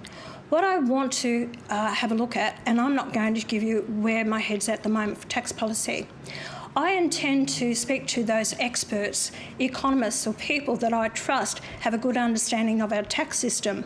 But before the next election, I will introduce a tax system for all Australians, give them incentives like now at the moment we want pensioners, aged pensioners, veterans, and I am looking at students to be able to work unlimited hours, and they can then be taxed on that, but it doesn't affect their pensions or the healthcare card. I want income splitting. I want people to be able to split their incomes so that those families, whether mum or dad, want to stay home, and to give them help. But there's a lot of work to do. You need to actually rein in government spending, give tax breaks here, and those people who are working overtime, they then should don't tax them to the hilt, let them do as much overtime as they can. Thanks. Phil Curry from the AFR. Thanks, Tom. Hi, Senator. Hello, Phil. You didn't mention in your speech, but you have been critical in the past about foreign aid. About foreign aid? Foreign aid, yeah, levels of foreign aid. Over the past decade or so, as we've seen the sort of rise of China in the region, and governments here of both persuasions, Coalition and Labor, have increasingly relied on aid as a form of soft diplomacy, especially in the Pacific, to push back at the incursion, if you like, of China. Have you changed your views on foreign aid? Do you see a value in it from a geostrategic position, or are you still largely opposed? Are you still of the same views you held for a long time? Well, as long as it's spent well, when I hear, and I just heard recently from the foreign aid that's going to Papua New Guinea, and I've heard this for years and years and years, decades, the corruption that goes on there and the amount that is actually wasted. I've got Australians, as I said, 130,000 Australians living in poverty here who can't get a roof over their head. And we're giving foreign aid to countries that don't respect it, and corruption that's happening there, that needs to change. You talk about the Chinese. The amount of money that we've helped with our Pacific partners, and we've given them foreign aid, only still allow to the Chinese to come in there, their Belt and Road projects, the ports that they're building, that's like they've said to us, up you, we're actually going to just take the Chinese and have them here. Exactly. There has to be give and take. If you want Australian hard-earned taxpayer dollars, well, there has to be, you work with us. And China is a real big concern to me, where we're headed with build that. our military In the right places. But I also believe, clean up our own backyard first. And when I can put a roof over the people's heads, put food on the table for our Australian people, and not see the starvation that's happening with children and people, then we might be able to increase and help others. So if a country accepts foreign aid from China, then we wouldn't give it? Sorry? Were you saying essentially that if a country accepts foreign aid from China, then we wouldn't give it as well? That would be a My concern is they are still accepting from China. If China is our biggest concern, I think that we need to really look at the relationship that they have with China and how it's going to impact on us. If we've been, propping up these countries for many years, Tom, we have to realise the threat. We cannot disregard China. We have to realise the threat that it could be in our vicinity. Katina Curtis from the West Australian. Senator Katina from the West Australian. You said just before One Nation's candidates and its leadership will prove we can deliver. You've clearly been professionalising the party structure. I'm wondering if you can walk us through how you are going about vetting candidates and staff. Does it go beyond police checks and looking at bankruptcy records? And what are your red lines for who you'll hire or who you want to represent you? We've stepped up the vetting process that we have at the moment. So they go through a whole vetting process, even an international vetting process, plus what's here with their Facebook pages, what they put, what they've said in the past, and are they really compatible with our policies, and do they believe in what we're wanting to achieve and do? So that's a process that we're going through. Unlike, we are... I think One Nation's scrutinised a hell of a lot more than any other political party, and the focus has always been on us. And exactly. You really need to have a look at the other political parties, the problems that they've had over the years. But don't forget that I've only been back running this party again since 2015 in the elections that we had. We didn't have the big machine behind us. So we've actually had to build that. And over that period of time, I've got the strong foundations now. We've improved our resources. We've actually got more people on board. We've now have got some time behind us of that last 10, 11 years. Greg Brown from The Australian. Senator Hanson, you mentioned in your speech that Australians were getting hit by high interest rates. What could we expect from a One Nation government's relationship with the Reserve Bank? If you think rates are too high, will you be pressuring the governor and the board to cut? And in a more general sense, would you seek for a One Nation government to have a greater influence over interest rate decisions? You can't. The RBA is totally different to the executive of the government, right? So you shouldn't be influencing and telling them. What the government has to do is pull their heads in with their spending. I'd get rid of the Climate Change Department, the Aboriginal Department, and also those duplication of some of those with education and the health departments that are duplicated with the states. We can cut a lot of spending. NDIS needs to be cut back. But what the government is doing now, they're actually going to reduce it by 160,000 Australians. Some of those possibly really do need that help and assistance with NDIS, they're going to deny them. So what we need to do is go after the rorters, the scammers, the people that are ripping off the system to pull back the cost to the NDIS, which is about $52 billion now at the moment.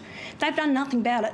This government did nothing about it. Well, I'll give credit to Bill Shorten. He was the best minister. The previous government under Stuart Roberts and Linda Reynolds were hopeless in this area. So you wouldn't replicate what Donald Trump has been doing in the US in putting pressure on the Fed to cut rates? If you actually rein in your spending, interest rates are going up as connected with the inflation. If you pull in government spending, stop wasting the dollars and pay down our debt, that is going to not reflect on the RBA, get prosperity up in the country.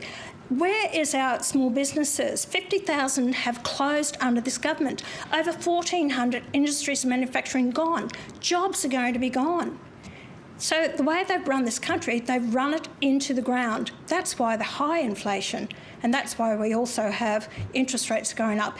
And the governor, she doesn't want to put it up, but the writing's on the wall that they can't keep it down. One of the government waste initiatives is withdrawing from the UN. I think it's a few $100 million. The commentary on that is that, well, every recognised country in the world's part of it, no one's ever withdrawn, but we could lose shipping rights, aviation links, passports wouldn't work at swipe gates, visas might take weeks or months. Do you think Australians want that to happen, to save a few $100 million? The average Australian out there, yes, they do. Look, Tom... What a joke of a what question. What it is with the UN, we withdrew we saw that. the control that... I feel that we've lost control over our country. You know, you can work with other countries, by all means. But I believe in our own sovereignty. I believe in our own governments. And I don't believe that we should be dictated to the UN or other countries. If you don't do this, we're going to put restrictions on you and we're going to tell you what to do. I went to the European Union and I spoke to them over there, and we were asking about, you're going to give us a free trade deal for Australia. And you know what they turned and they said to me, and I asked the question, they said, not until you actually comply with climate change policies. So it's basically, you will do what we say. That's not the country that I want, Tom. You work with other countries and you try and do right. But my duty is to the Australian people. So are you looking to, for example, renegotiate shipping lane rights with every country in the world? And no, I'm not talking about that. Rights. Tom, I'm not getting into that now with that, about shipping rights and all the rest of it. So what I say, we need to look at where we are with the United Nations. And I'm telling you, I'm negotiate with everyone separately. So what? Govern our own country, go down the path that we want to. You can just be a member of the UN and not give them money. On too many occasions, and people want their sovereignty back. I wasn't saying you want to do that, but that could be a consequence of pulling out from the UN. But Tom, you know, let's see what happens at the time. It's at least 2 years down the track. Okay. James Massola from the SMH and the Age. Thanks for your speech, Senator, and also for your appearance here today. Hope we see you back here soon. A simple question for you. Reflecting on your speech, your comments about migration and multiculturalism and what have you, is Australia in danger of being swamped by Muslim migration? Not if I got any say in it. Won't be. You think that's happening now, though, Senator? Is that part of your concern, that we are headed As I said, it's radical Islam. That is my grave concern. And we've seen over the period of time, I think we've got 18,000 people on Asia watch list at the moment, and probably 220 very serious. In a country like this, what about, what happened in Bondi, which I have expressed? We can't keep up with the personnel to keep an eye on these people. I'm not apologising for anything. And I've seen too much footage on our TVs from what's happened in Britain, Canada, France, Germany. They're all just absolutely, I won't say it. So that's something you're guarding against? S-holes. Yes, and I don't want Australia to become like that. Sarah Martin, The Guardian. Senator Hanson, Sarah Martin from The Guardian.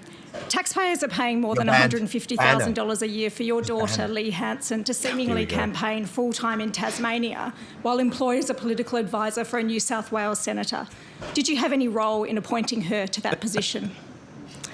honestly, you never give up. I've never seen a person that's such a trashy journalist, you know, and what you put out all the time, you've got this obsession with constantly trying to pull down myself, my party, or Mrs. Reinhardt. Whatever you do, you will be banned from my answering. I'll answer you this question today, but I'm telling you now, don't come near me for an interview in the future, because of 25 of your articles, it's always 28 articles, is constantly bashing One Nation. You don't research properly, you don't know your information, and you will put out lies about me. Well, I've had enough of that.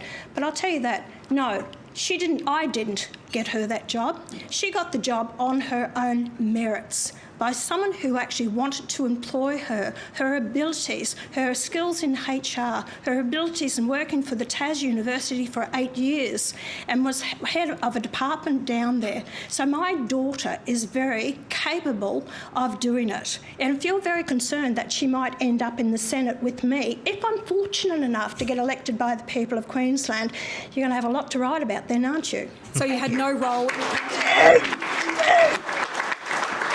Oh, that was actually brilliantly executed. So to clarify, you had no role in appointing her to that position, none whatsoever? She just said no. I've given you my answer. Thank you. You have had a lot of criticism of the major parties for the, you say, you know, poor standards that everyday Australians wouldn't accept. That was brilliant. Do you get the optics of someone working in Tasmania while they're working for someone based in New South Wales? Tom, there's a lot of people, and I remember that even Simon Birmingham had his staffer working in Tasmania. But He's senior advisor. So it's not unusual for other members of Parliament to have their staffers They want live people elsewhere. to work from home. You know, we could actually run the country through Zoom during COVID. We had our meetings on our computers. Exactly. What is the problem now? Is it because it's One Nation? Do you have a problem because it's my daughter? You know, you really, need to go and have a look around instead of criticising me. And as long as the job's done, and I can assure you, Tom, I don't believe in nepotism. Either you can do the job or you can't do the job. If you can't do it, you won't be around me. Next question, John Paul Yankee from NT. There's a good reel. Senator, thanks for your talk today. I want to talk about your Indigenous Affairs portfolio. You mentioned one of the aspects of that there. You called it the Aborigines Department. It's the National Indigenous Australians Agency. You want to abolish that. It was set up by the coalition government. You want to abolish it. You've identified that will save $4.5 billion in the programs and the grants that it provides. What are you envisaging happens to that money? Does it go back to mainstream departments?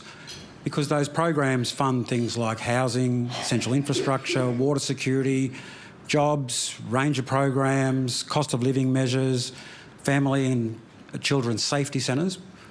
What happens to those services if that money is taken out of that grant program? What happens to those Australians who live in remote communities? Look, I agree about your concern, but my vision for Australia is that we're all Australians, regardless of race, colour, creed, where you are. We're all treated as Australians equally on an individual needs basis, not based on race. And with that, yes, that money will go into consolidated revenue, where any Australian can get that help if they need help. And all this money that we've paid out, probably about $30 billion plus a year, where's it gone? Where's the accountability? Where has the gap been closed? Where is the education for these young Aboriginals? Their health issues, their education, all this type of thing. And you can't tell me that in the classroom, because you're Aboriginal, you actually have, you can have extra teaching in education, and you have your support tools, everything paid for. And the child beside them isn't Aboriginal, but they're in poverty as well. That's what I want to cut out. You mentioned $30 billion there. Can I ask you where you get that figure from? From state and federal, it's been advocated for many, many times through media outlets, that money that's spent. This is all the other programs that goes there. Even Aboriginal corporations are treated totally different to any other Australian corporation under ADSIC. The inequality, the differences have to change. If we want to be united as a nation and see ourselves as Australians, we have to stop this. That's where you will move forward and give benefits and hope to our children coming through. Thank you, Senator. Next question, Michael De Percy from The Spectator. Thank you, Tom. Thank you, Senator Hanson, for your address. There are no hypotheticals about One Nation possibly being in government anymore. These are facts, and I wanted to ask you about the Australian Public Service, and particularly its major role in policy. In recent times, the APS has become increasingly politicised, or at least critiqued in that way. How do you see a One Nation government, let me say that again, a One Nation government, managing its relationship with the public service? Look, it is still hypothetical, if we're going to get there. And I've got to prove myself to the Australian people that we can actually do it. And I acknowledge that. And I'm not going to say, yes, we're going to be government. There's a lot of work to be done. The public service has been, I think, poorly run for a long, long time. And we've got bureaucrats in there who have the attitude, oh, well, we're here for the long term, you just come and go. We're actually going to do what we want to do. I also blame the government, I blame the ministers who hold these portfolios, because I deal with them and I've spoken to them on the floor of Parliament and I listen to their comments. They are incompetent and they are useless. They don't know what they're doing, they don't know how to run their portfolios, and they rely on the departments and the bureaucrats to give them the information. I want to run a government that the ministers will be across their briefs. They will know what they're talking about. They will tell the bureaucrats what's going to happen. Under One Nation, we will go in there and say, right, we'll get legislation passed. This is what we want to do. We'll go to the departments and heads and say, this is it. This is how you run it. Not the other way around. Thank you. Dana Daniel from the Canberra Times. Thank you, Senator, for your speech. Dana Daniel from the Canberra Times. You launched a Canberra branch of One Nation in November, but I don't believe it's held a meeting. No members have been allowed to speak to media. I'm wondering whether you have an active supporter base in the ACT. And Canberra cops a lot of criticism from Conservatives. You've spent a lot of time here in your career. How do you rate our nation's capital? Asshole. I try to keep out of it as much as I possibly can. Do you have... Although I love my job, I'm here for Parliament. Is that what you're telling local members? Sorry. No, we have started a branch here, and what I heard, the first meeting, they had over 200 people there, so it's going extremely well in Canberra. Mark is the coordinator for it, and he has asked me to come. Mark, I'll come one day when I can. But, yes, no, we've got strong support in Canberra. Go to the Kingo. I tell you, I just get so many people come up to me wanting to have photos and talk to me, and they're really pleased to see me. So there is support in Canberra. Thanks. You've got free speech on your policy, the website there, that you'll push for constitutional protection of free speech and work to repeal any laws that restrict it. So speaking of the local branches, if you had those free speech laws, would they allow One Nation to have any restrictions on media silence, social media bans or gag orders on people within branches? Tom, so you're saying now, because I want free speech and I'd like to see it enshrined in our Constitution to have free speech, by all means. So now you're saying, am I going to stop my branches from having free speech? No, I'm asking, would your free speech laws still allow One Nation as a party to have gag orders on branch members? When we've started up, and I only started up the branches last August, I wouldn't have branches prior to that because we had 350 branches the first time around I formed One Nation. I had nothing but trouble putting up bushfires, people who thought they were in these executive positions and thought they were running the party. So that's why this time around I said no branches. I changed that after the last election. We're allowing branches to go ahead. We've had a lot of enthusiastic people that have come on board to join One Nation. We've restricted these people until we know who they are. Are they right people in these positions? Because I know the majority of you are going to go out there and try and hound me or criticise me for anyone who's associated with this party or is a member. You've already done it. I know what you're up to. And that's why I have to be in total control of it. And I'm not going to allow you to drag me down through some member of a branch. Yeah. I like how she's saying you. Cam He's a Redden bit from of a Sky dick. News next. Like, Tom, thank you. Senator Hanson, thank you for your address. We've heard a bit about your plans for the public broadcasters today. You say SBS will be gone, the ABC moving to a subscription model. That would give you an annual budget in the realm of $1 to $1.5 billion. So how would you spend that money? Oh, golly, where do I start? There's a hell of a lot to be done. If you look at, my speech focused on the homeless, the people out there that are living in poverty. We have to bring down prices. We really do. It's to ensure those people look after these centres like the Salvos and the other ones, Red Shield, and these ones to be able to provide for families out there that are really struggling and doing it tough. Ensure that kids going to school have a pair of shoes, have a uniform. It's just trying to help out the cost of living till we can pull back on the budget and, have more money there. These are things to cut back the budget. So you'd link those to funding from the ABC going into homelessness support? That's one area that I would like to help Australians, that we can. We've got $1 trillion debt. I've also got to look at pulling down that debt. We're spending about $50 billion a year. Can you imagine where we can spend that $50 billion a year in hospitals and schools? I've even got people out, wanting beds in hospitals around the country. We can't even get doctors out there. I've got a program that I'm looking at the moment that we can get 600 extra weeks out of doctors for over a 4-year program of $10.4 million. Part of the money will go to that, to get doctors in rural and regional areas. There is so much to do. The problems that are constantly faced every day from Australians. Where is the money going to go? Well, I'll sort that out with my team. The members of Parliament that I have around me, they will come to me with where money needs to be is a priority, not to buy votes out there, but a priority to help the Australian people. Thank you. Charles Croucher from the Nine Network. Hi, Senator. Charles Crouch from Nine, and I too like to travel cattle class. You mentioned your support for nuclear power. Currently on the website it says the One Nation's policy is for one large-scale reactor to be advocated for on the East Coast somewhere. Will that be enough, or do you expect there needs to be more than one nuclear reactor? And is One Nation advocacy enough, or do you expect the government to have to tip in some money for nuclear power? Yeah. Charles, at the moment, the big mistake that the coalition made at the last election to say they were going to put in, 7 reactors. And, of course, it blew out. And, of course, the climate change, the energy group and Simon Holmes, the court led by him, $600 billion. Well, it's not going to cost that.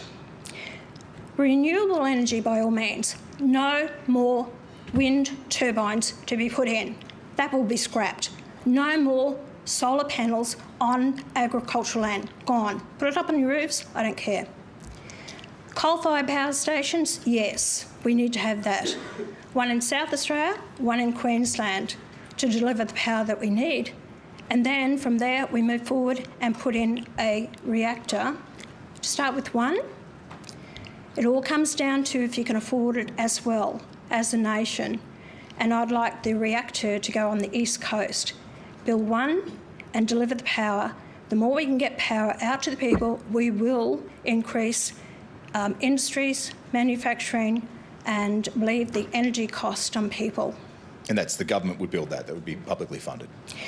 If we can get private investment in it, we will look at that. But I'm not making that decision now. This is all on the table. Thank you. Thanks. Anna Henderson from SBS.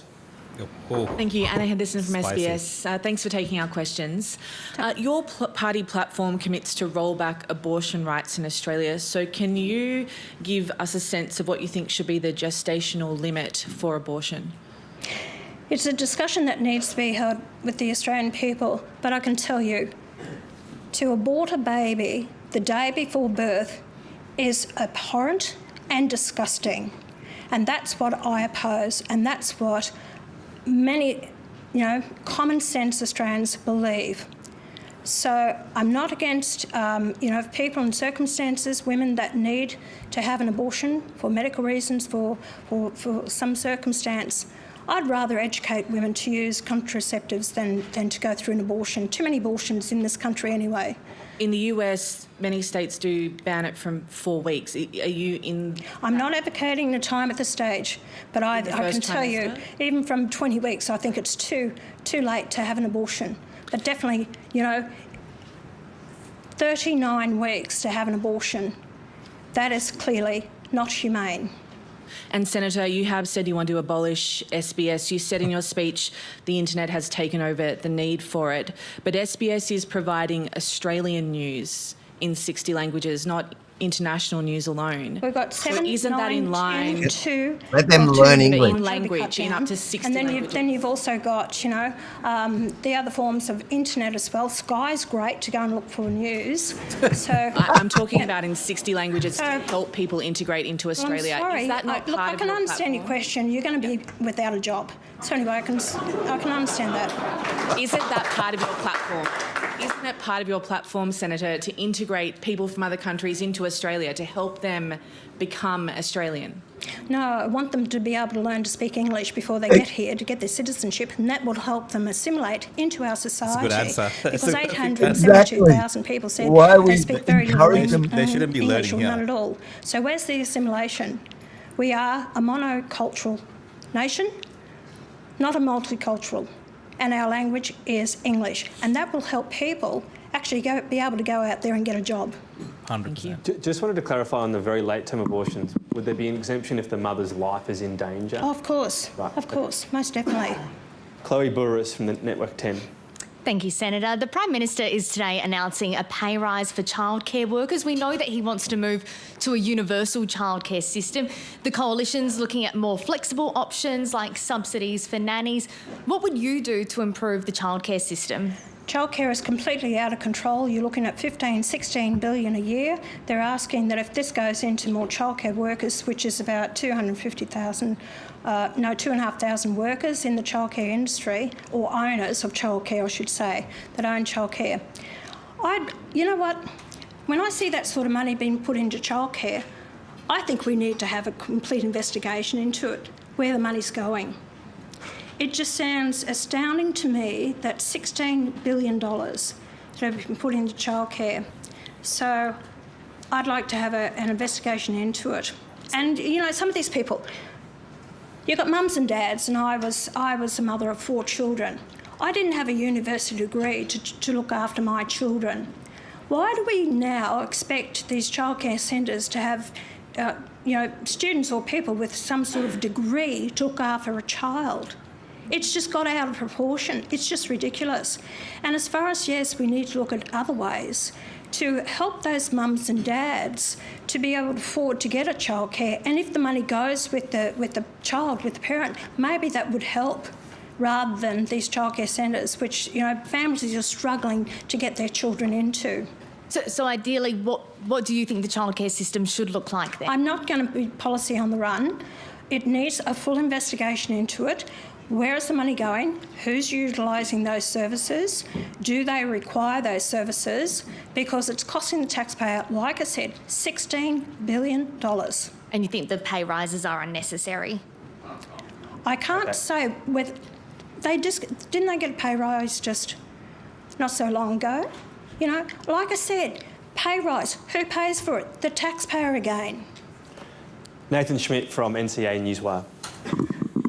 Thank you for your speech, Senator. You've spoken in the past about the need for Australia to have fuel sovereignty and self-sufficiency. The reality is any hope of that is quite some way away still. You've reiterated this morning a position on Muslim migration. How would you explain your position to countries such as Indonesia and Malaysia, which we have lent on quite heavily over the past few months for fuel and for fertiliser as well, and might need to do again in the future? What a conflation. So just clarify, it's still a bit hard for me to hear. So you're saying we're relying on Indonesia and Singapore. Well, the fuel comes through Singapore on what? Fuel and fertiliser? Well, we've relied on our Muslim majority neighbours in recent months for fertiliser from Indonesia. Isn't it a shame? Isn't it a shame? We've had, 7, 8 oil refineries in this country with less population than what we have now, and yet we've allowed it dissipate, and governments have got rid of it. But it'd be some time before that position could be rectified. Correct. So you still do what you need to do to get the supply into this nation. Why haven't we got our own fertiliser? Why aren't we down there? There was a fellow in Victoria. He went to the state government there and he wanted to set up a fertiliser plant. He went through it for a couple of years with them. And guess what? It never happened. He then had to go over to New Zealand after trying to deal with them for 2 years to have this industry set up. And that's the problem that we're having now. If anyone wants to set up industry or manufacturing in this country, it takes them years to get approval for it. That has to stop. We can't keep doing this to our industries. We've lost so much in this country. There's no investment in Australia anymore. People don't see this as a future here at all.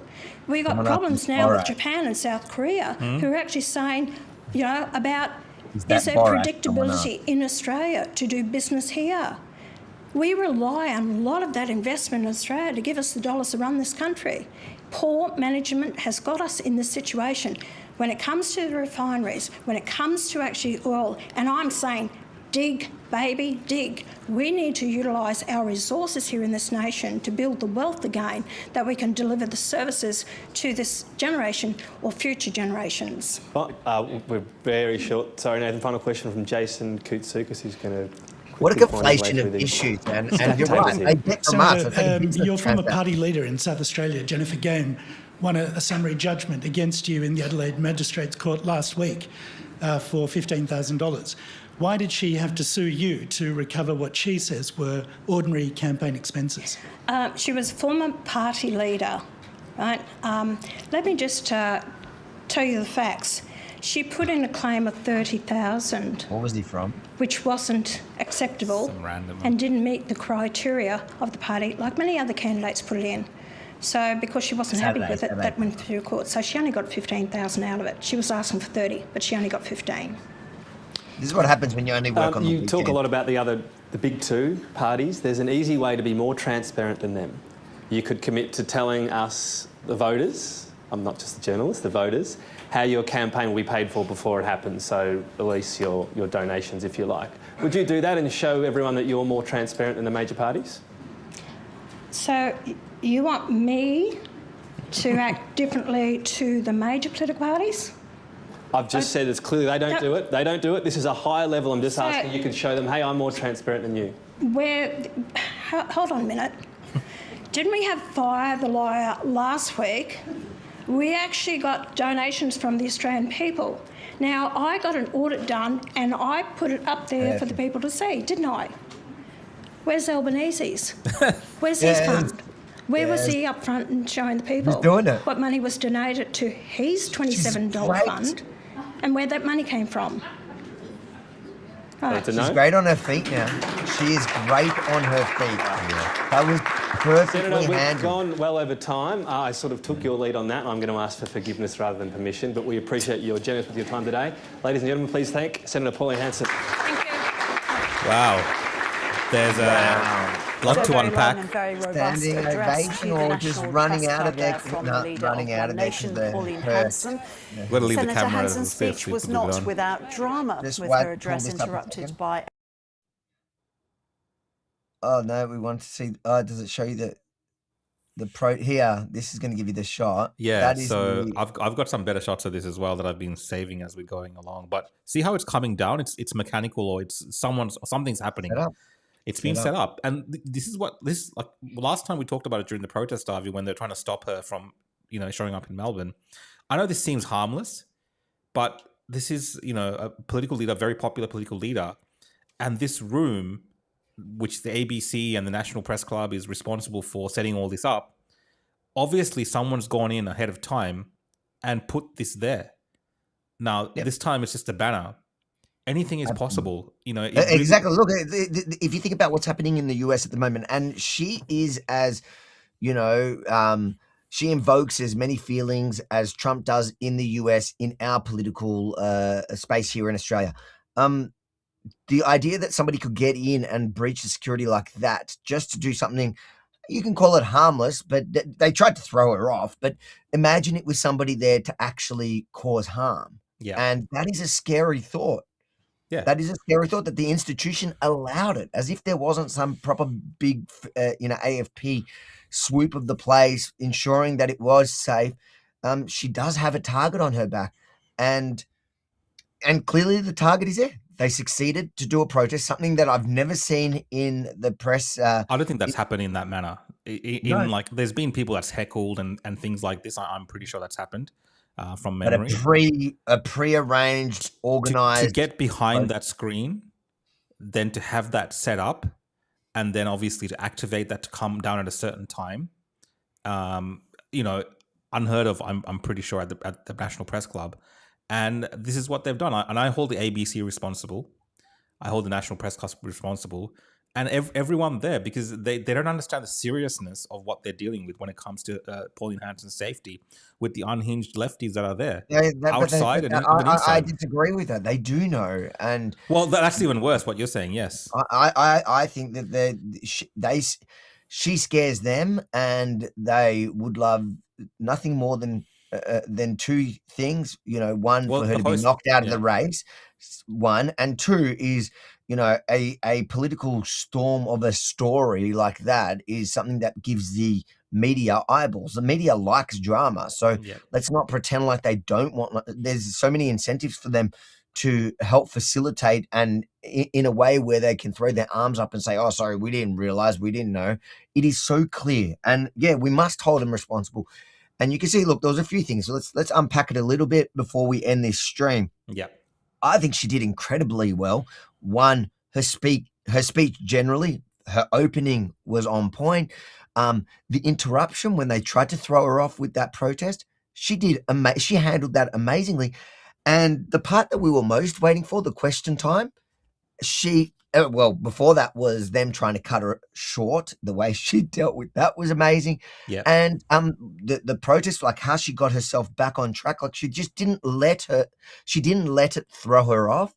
And the question time, the way she handled all the questions, including and especially probably the combative questions, she is amazing on her feet now. That is something that she has grown into. She was never like that. Yeah, I agree. And you got to see, like, I watch the press club. I know a lot of people don't watch the press club. I watch these, National Press Club speeches from different politicians. They don't normally go this hard. Like, all the journalists there have come with a mission to trip her up or try to catch her out somehow.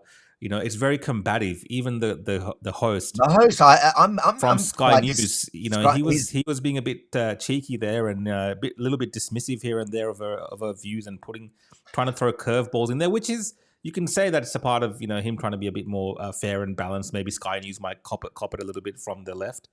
I don't know. I feel like he's like one of their, like he tries to. Well, he's a part of the whole club. He's always. Yeah, but I feel like he's like Sky News, but he's like, he looks down. I get the feeling he looks down at Sky After Dark, for example. Like he seems he could be one of them as the National Press Club guy, not Sky After Dark.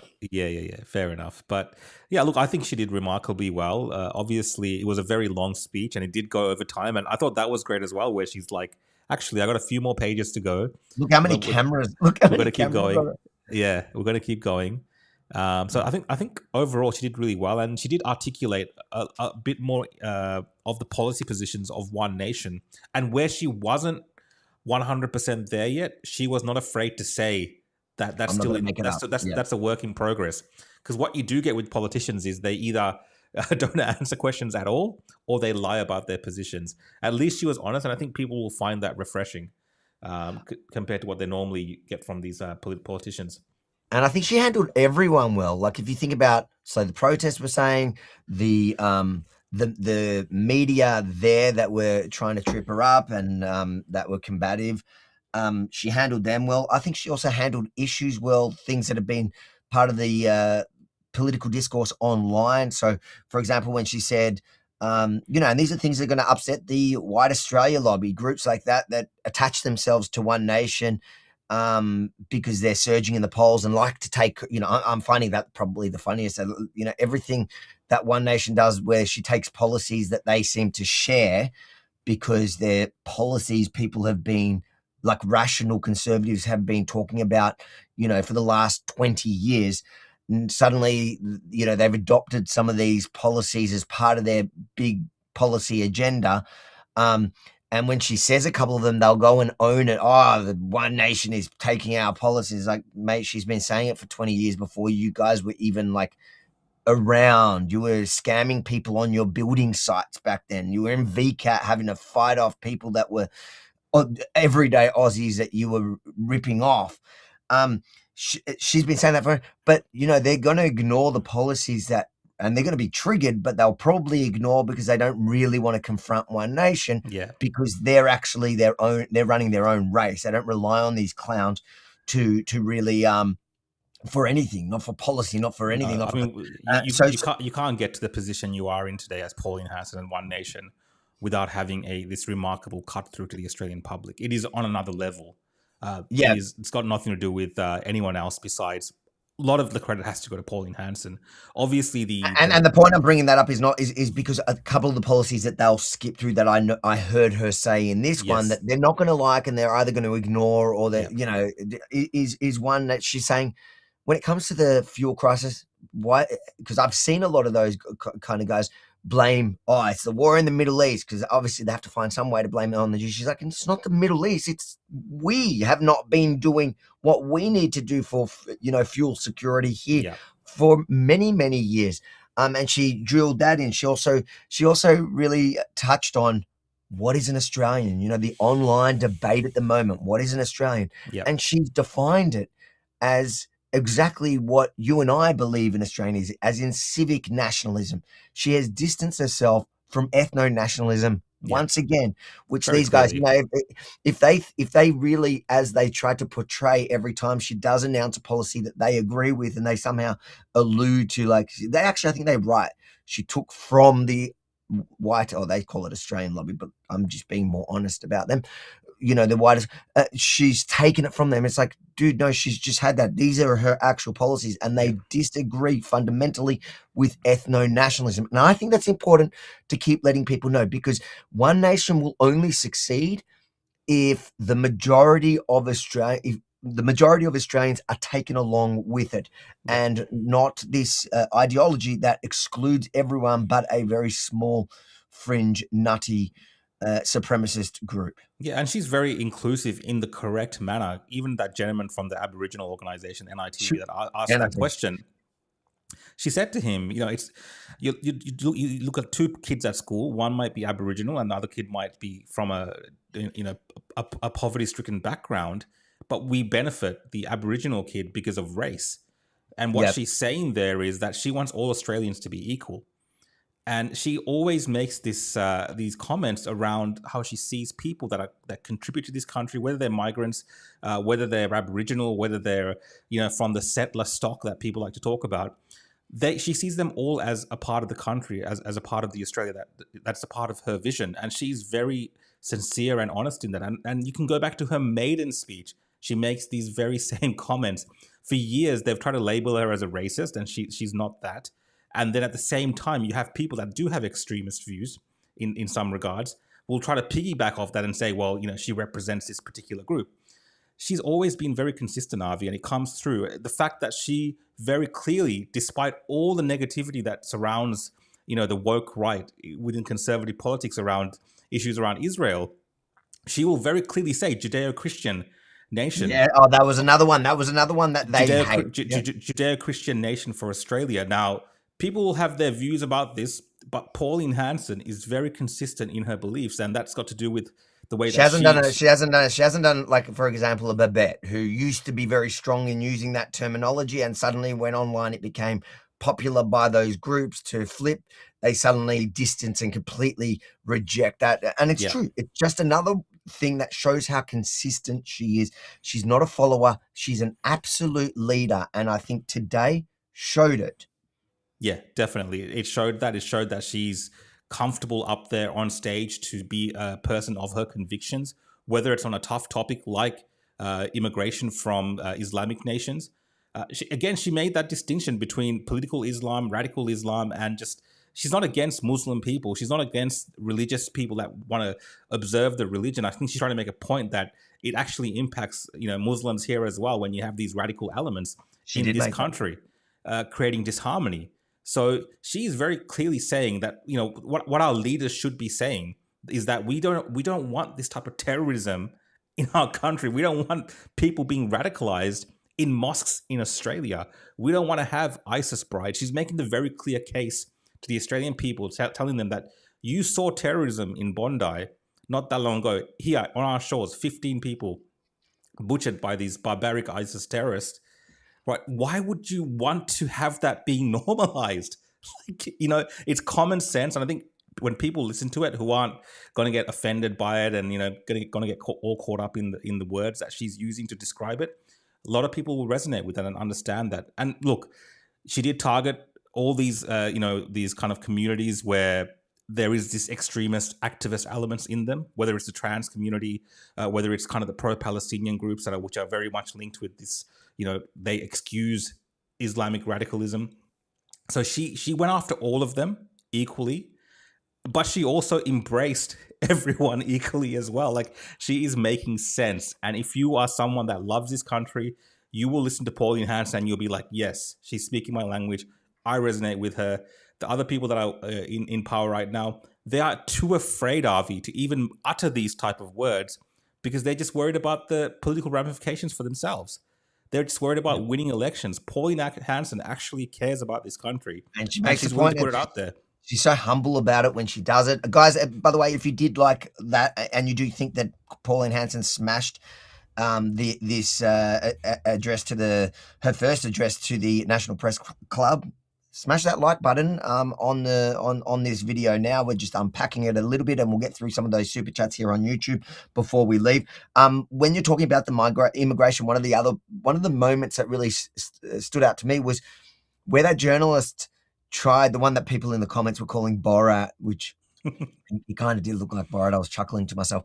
But when he tried to conflate the idea of migration to Australia or stopping Islamic migration, for example, which she was talking about stopping Islamic migration to deal with radical Islam. But I wasn't sure actually how she actually said it. I don't know if she said, but he was trying to conflate it. And his point was, well, how can you be talking about stopping Islamic migration in any form when our closest neighbors have helped us through this fuel crisis, which was just like, those are completely different issues. Yeah. And you're acting like those nations don't get anything from us. Yeah, well, like it's not a business transaction. It is a business transaction because Singapore, I'm not sure about Indonesia, but I know for Singapore for sure, they benefit off our gas exports. Singapore's not an Islamic nation. No, but even then, I'm just saying these nations benefit of Australia's gas exports. And they're the ones that have been doing deals with Australia because they want to ensure that they get that pipeline from Australia and have that that relationship where, it's give and take. That is just normal, international diplomacy. Like that journalist or whatever he was, Borat. Let's just call him Borat. Borat was trying to conflate, like you said, and be like, oh, well, these Muslim countries are nice to us, so why are you being mean to, just because... It's not even that. He's trying to trip her up. He's trying to do the gotcha. He's trying to get that gotcha moment. Like, you're so anti-Muslim. Well, look at the Muslims that helped us. It's like one doesn't have to do with the other. Yeah. We can be friends because based on that idea, if you really think that that's true, then we should be opening the doors to everyone from Indonesia. The whole Indonesia. What's the population of Indonesia? Isn't that 169 million, I think. Like it's the largest Muslim country in the world. Should we be open to bringing everyone there because we do business deals with them? That's not our business deal. That's like in the context of it being at home. So if you open a business and your customer comes to you, does that mean you should welcome all your customers into your house as well? Does that open your house? Like, it's just so dumb on so many levels. I think it's ridiculous. But overall, I think she absolutely smashed it. I could hardly fault her. I think she answered things often in better ways, had better answers than I was thinking when I was listening. Because often, when you watch this type of stuff, I think, oh, you should have said that, and it's easy. Like, I do it to myself. I'm not just doing it to her. Sometimes you watch it back and you think, oh, that would have been such a better answer to the point. But there wasn't many of those moments that she had. I thought she was fantastic. I think she was Prime Minister worthy. I think she spoke better and more honestly. I think that this will resonate with far more Aussies than Albanese speaking. Because it felt real. And when she got upset, she got upset. And when they tried to protest, she didn't allow it to throw her off because she was really into what she was saying. It wasn't fake. I think that if she was faking it, a protest would have thrown her off because she was just memorizing lines, and that could end up making you lose your train of thought. It didn't work on her. The protest actually, we're at a stage now, these lefties, if you're watching, I know some of you guys watch this show. Yeah. These stunts that you guys are pulling, these like deranged protests that you're doing, it actually elevates her position even more. It galvanizes people that support her more, and it pisses off other people that are just watching on the sidelines and be like, all right, cool, I'm done with these people. Because right now we're going through so much in this country, and these stunts and these kind of banners and pictures and these things that they're trying to do, it doesn't really resonate, Avi. Even that question around, they're talking about her views on workers' rights and all these type of things. I thought she had a good answer. Brilliant. That businesses are actually struggling. I wasn't sure she was going to. Honestly, I wasn't sure she was going to have a great answer for it. I didn't, in my head, as I was listening, like it's not something that I overthought. So it seemed a bit tough, yeah. It seemed like a hard thing, and she got it. She answered it well. Why are you pulling up ABC? Let's pull up some of these super chats. And just out of interest, because obviously we're going to cut some clips out of this. For me, the clips that need to get done straight away was the SBS moment. That was probably... Well, we didn't touch on... She did eviscerate all the mainstream media there, especially the publicly funded ones. It reminds me of, kind of that vintage Trump very early on. Yeah. He would go into a room and he would set the boundaries with the media. Before he even starts, that's what she did that. I think that's what she did. Where you're from? She said, "Where's the Channel 9 reporter? Where's the Thingo reporter?" And she kind of set those boundaries very early on and put them on edge. And unfortunately, I love the free press. I love all these democratic ideas, but our mainstream media and especially our public funded media are activists. They behave like activists. They're not worthy of the respect sometimes that you should give to the fourth estate. So sometimes politicians like Pauline Hanson, because they're so combative against her, have to set these boundaries. So if you're sitting at home wondering, well, she's against freedom and she's against free press and stuff, it's not about that. It's if you don't set boundaries with these people, they'll try to steamroll you. They'll try to bring in random questions about your daughter's job and make. They've been doing this for 30 years. Yeah, to her. So she's setting the boundaries now. She is got the people behind her. The Australian people are backing her, and she's taking on the media. And she said it to that guy from Sky News, the host. She said, the people are listening. The media are not listening to the people. The people are with me. I listen to the people. I don't listen to the media. And that's a great way for a politician to be, I think, because a lot of the politicians listen to focus groups and the media too much and not. What was your favorite moment in all that? Look, I think, honestly, overall, obviously, I've been deep in this discussion around issues around ethnicity and race. I think overall, her general message, that the fact that she's remained consistent, that she's... give me one moment from that, your highlight from that thing. I think just the sprays towards the media. I think the moment where the SBS, to me, where the SBS, where they were like, yeah, but we do 70 languages, and she's like, dude, learn English. Yeah, like that's the whole point. Why are we paying taxpayer? Why is taxpayer funding for 70 languages? That is not a flex. Yeah. That is what's wrong with you, and that's why we need to defund you. You know what we need to do? We need to get people to learn freaking English. I thought that was amazing, and that's the first clip. That was a situation there that the SBS person should have just kept quiet, because she was literally saying the reason that we should get rid of them. Exactly.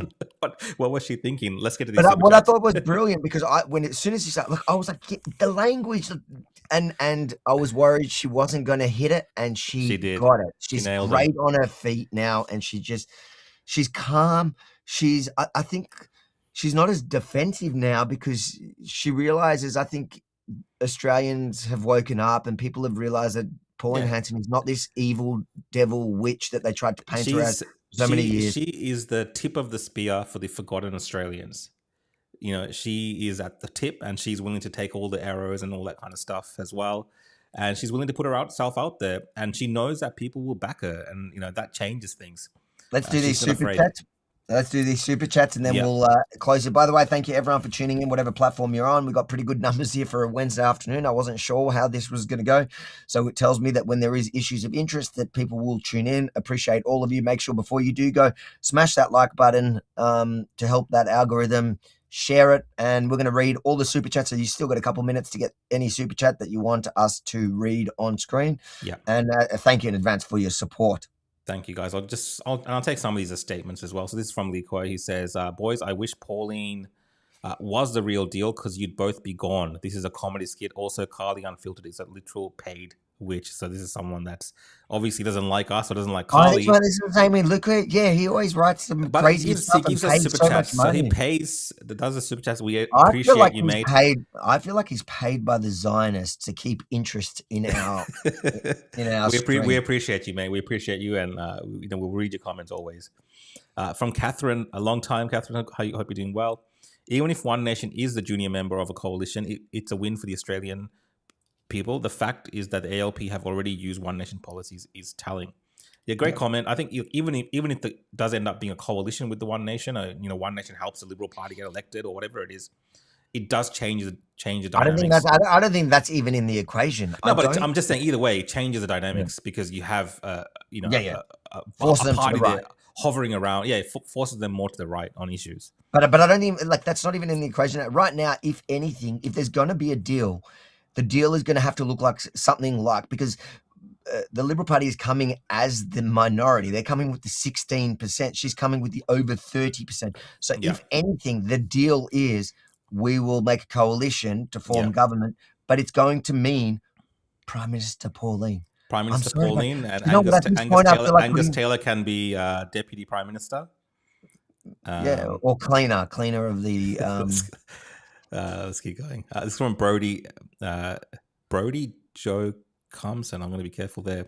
Chat fire the liar. Can we see this actually happening? It's possible. They're worried about it.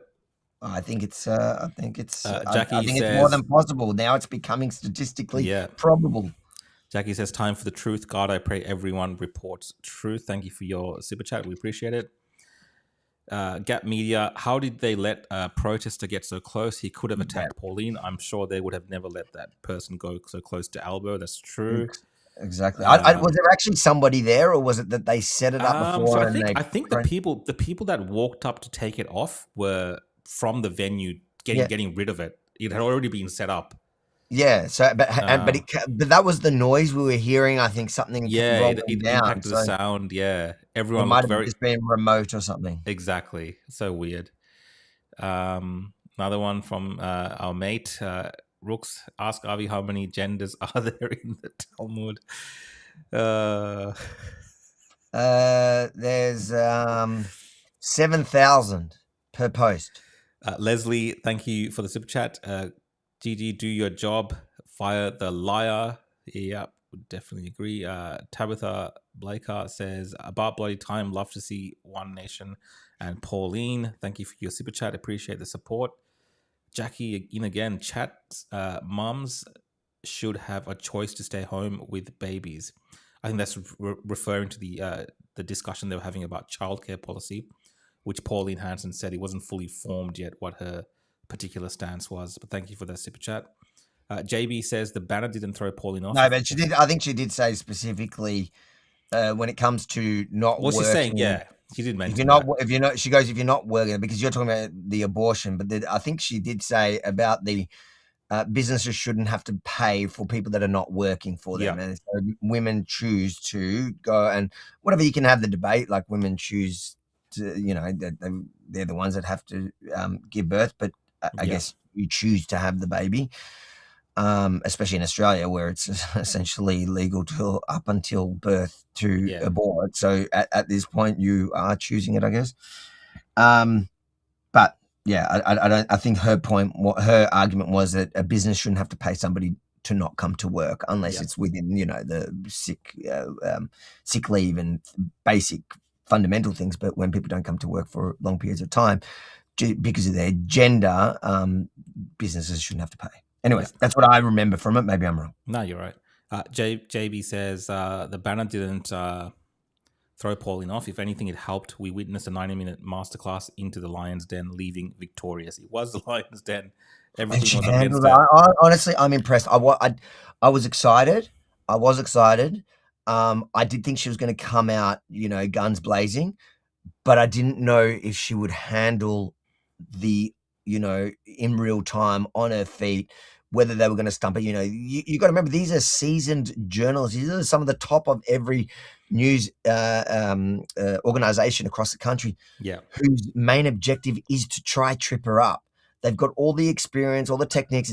It's not even that hard. As somebody that does it, it's not that hard if you know who you're up against and like their weaknesses. And she performed brilliantly, a lot better than I thought she could. Yeah, honestly, and I'm impressed with her lately. I'm a super fan, and I think that she performed even better than I had predicted. Yeah. We've got a super chat here from Michael Cecilia. Says, we need ministers for men. 40 unalive themselves weekly. We have 0 ministers. I know. I think in Victoria, they actually do have a minister for men now. They just brought, didn't they just bring one in? But just bring one I was wondering, because when she was talking about the minister for women, I thought she was going to make that point. Look, that would have been a good point to add. Having said that, she touched on so many issues that are, at the forefront of, especially common sense Aussies. I'm not even going to say right wing anymore, because a lot of the people that she's actually pulling along now, like we've mentioned in this thing, are Labor leaning left, left wing. They're not really left wing. They're union kind of people. So I think she did touch on many issues, but that would have been a good point that I would have liked to hear added in that. I know how she feels about it. I know that but if we're going to have a minister for women, she wants a minister for men, or scrap them both. I know that that's the policy, but it would have been good for that to be slipped in there. I agree. Next one we have here is from Peter Moore. He says, congratulations, Pauline. I think you smashed it. Another one from Michael, typical hardcore feminist response. I think potentially the reporter that was asking that question. Thanks for the super chat. We got one from Crazy Joe King. If Pauline Hanson is not elected as Prime Minister of Australia, the Holy Crusade will make a comeback. Look, people do have expectations. There's going to be people that have expectations, Avi. I mean, I sense that in the people's comments. It's going to be a very interesting, hard-fought, dirty in some instances election that's coming up in 2028. It's going to be a big one. It's going to be something like 2016 in America, in 2028 here in Australia. It's going to be a big one. I think at this point, I would predict this is a one nation win. I think unless something changes against her hard, where we're going is to a one nation, and because the Labor Party is playing all the same old tricks, the same old game, and I think they're going to get desperate, and they're going to just go harder on the character assassination, demonizing. And then they haven't learned anything from, 2016 Trump or 2020, 2024. They're just going to do that, and then all that's going to do is they're going to demonize, and all that's going to do is empower and outrage the base, which is this growing. What are we saying now? 30% of Australia, which is like a third of the country, which is only going to turn into 40 when you keep doing that. Yes. Because it's going to get everybody to advocate for her harder and harder. It's going to make people double down. That's what happened in the US. You saw that in real time, and they're just not learning.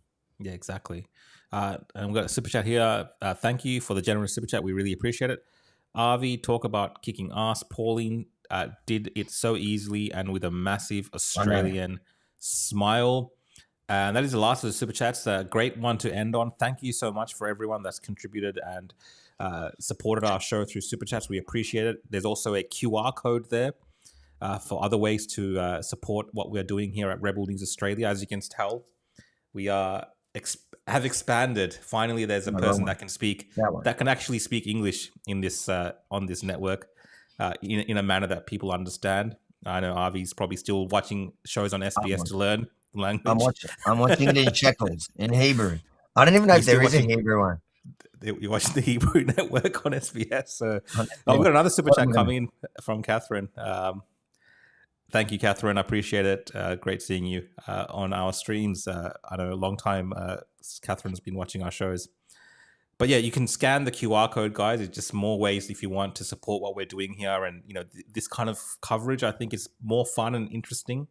I say fun because you got to have a watch party for something like this. And this is a moment in this country's history, I believe.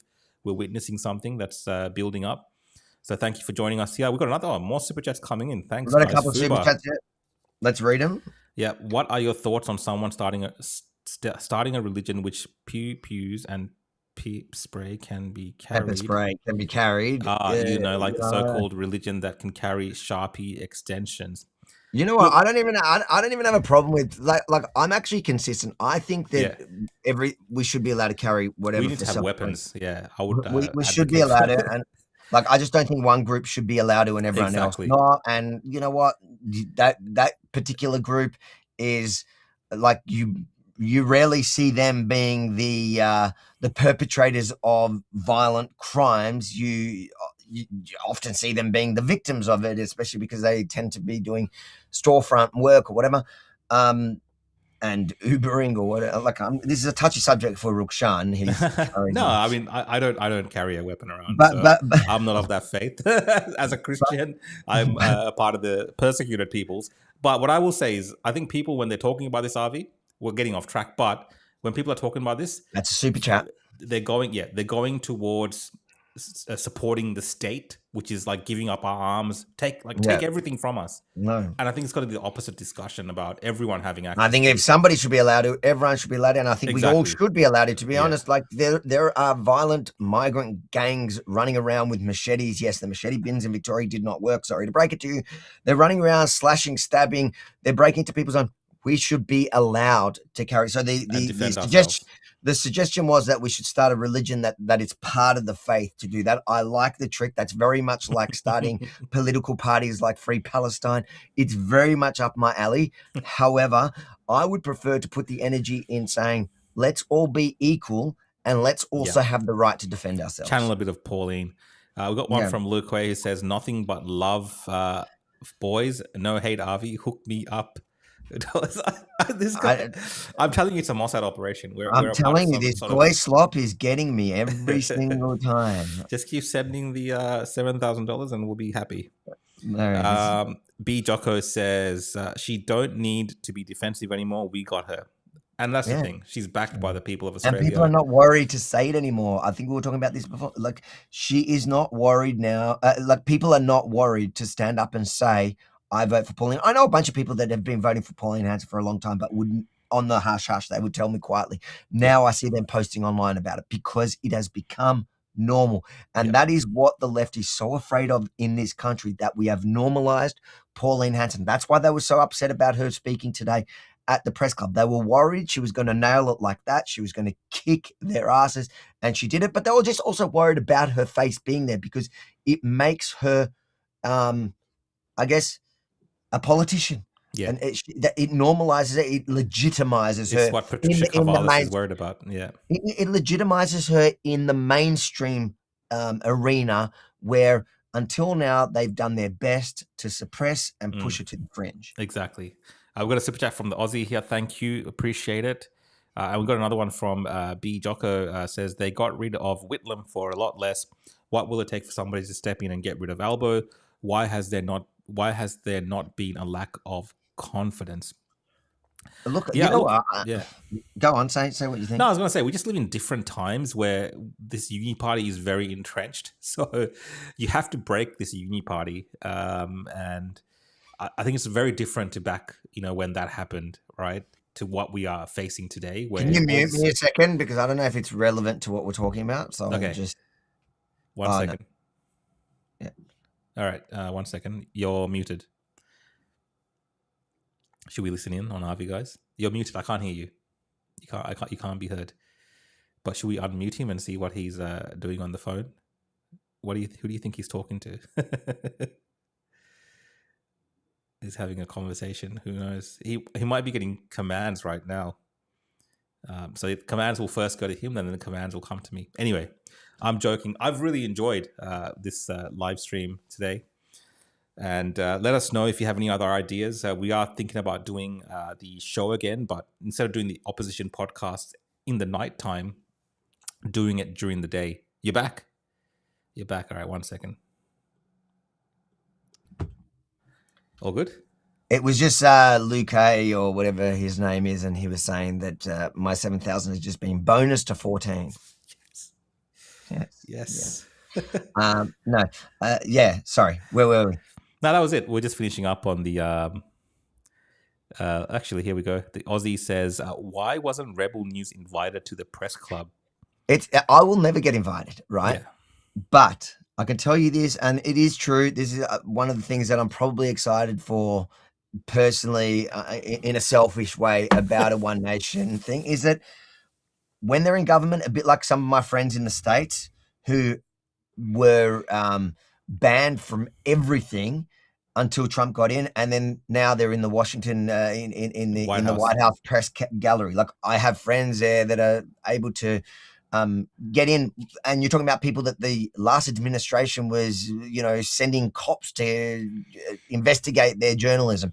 So yeah, I'm personally, on a selfish, besides the fact that I think that they are the right people to lead us right now through where, at the point of at this point in history. But personally, I'm excited because we will get invited to things like that because we will have access to the government, and Rebel News will probably have somebody at Parliament next year because we will be able to.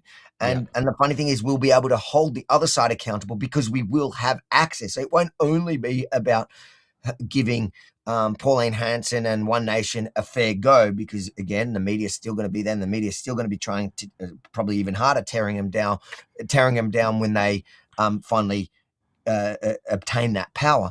But being there, just being able to be there, will mean that we have access to all the senators, the Greens, Labor, everyone, the Liberal Party, the National. So I am excited for the future of journalism in Australia for that reason, personally. Yeah, 100%. Guys, thank you so much for joining in today. I was just telling everyone, to be in tuned, follow what we're doing, follow us on our handles there. We'll be coming back with some type of podcast type show during the day, maybe something like this. There's people watching. Yeah, I like the idea. We got decent audience today. That probably was Pauline. Thanks, but Pauline, the of fact course. That we won't take credit for it. It's all Pauline, of course. No, we are not the white Australian lobby. We know what we're good at. We know what where Pauline brings the clout. Having said that, it does say that there are people in the day that can watch, so that might work out. We might start doing a daytime show because the evenings was getting a bit harder, just for the fact that we work all day, and then nighttime working to the night just didn't leave much time. But that's personal problems. Guys, before you leave, like I said, smash that like. If you're not subscribed, subscribe. And you can scan that QR code and support our work. Sorry, I'm hungry. I need lunch. Me too. I gotta go do something like that too. All right, everyone, take care. Bye. Shalom. Shalom.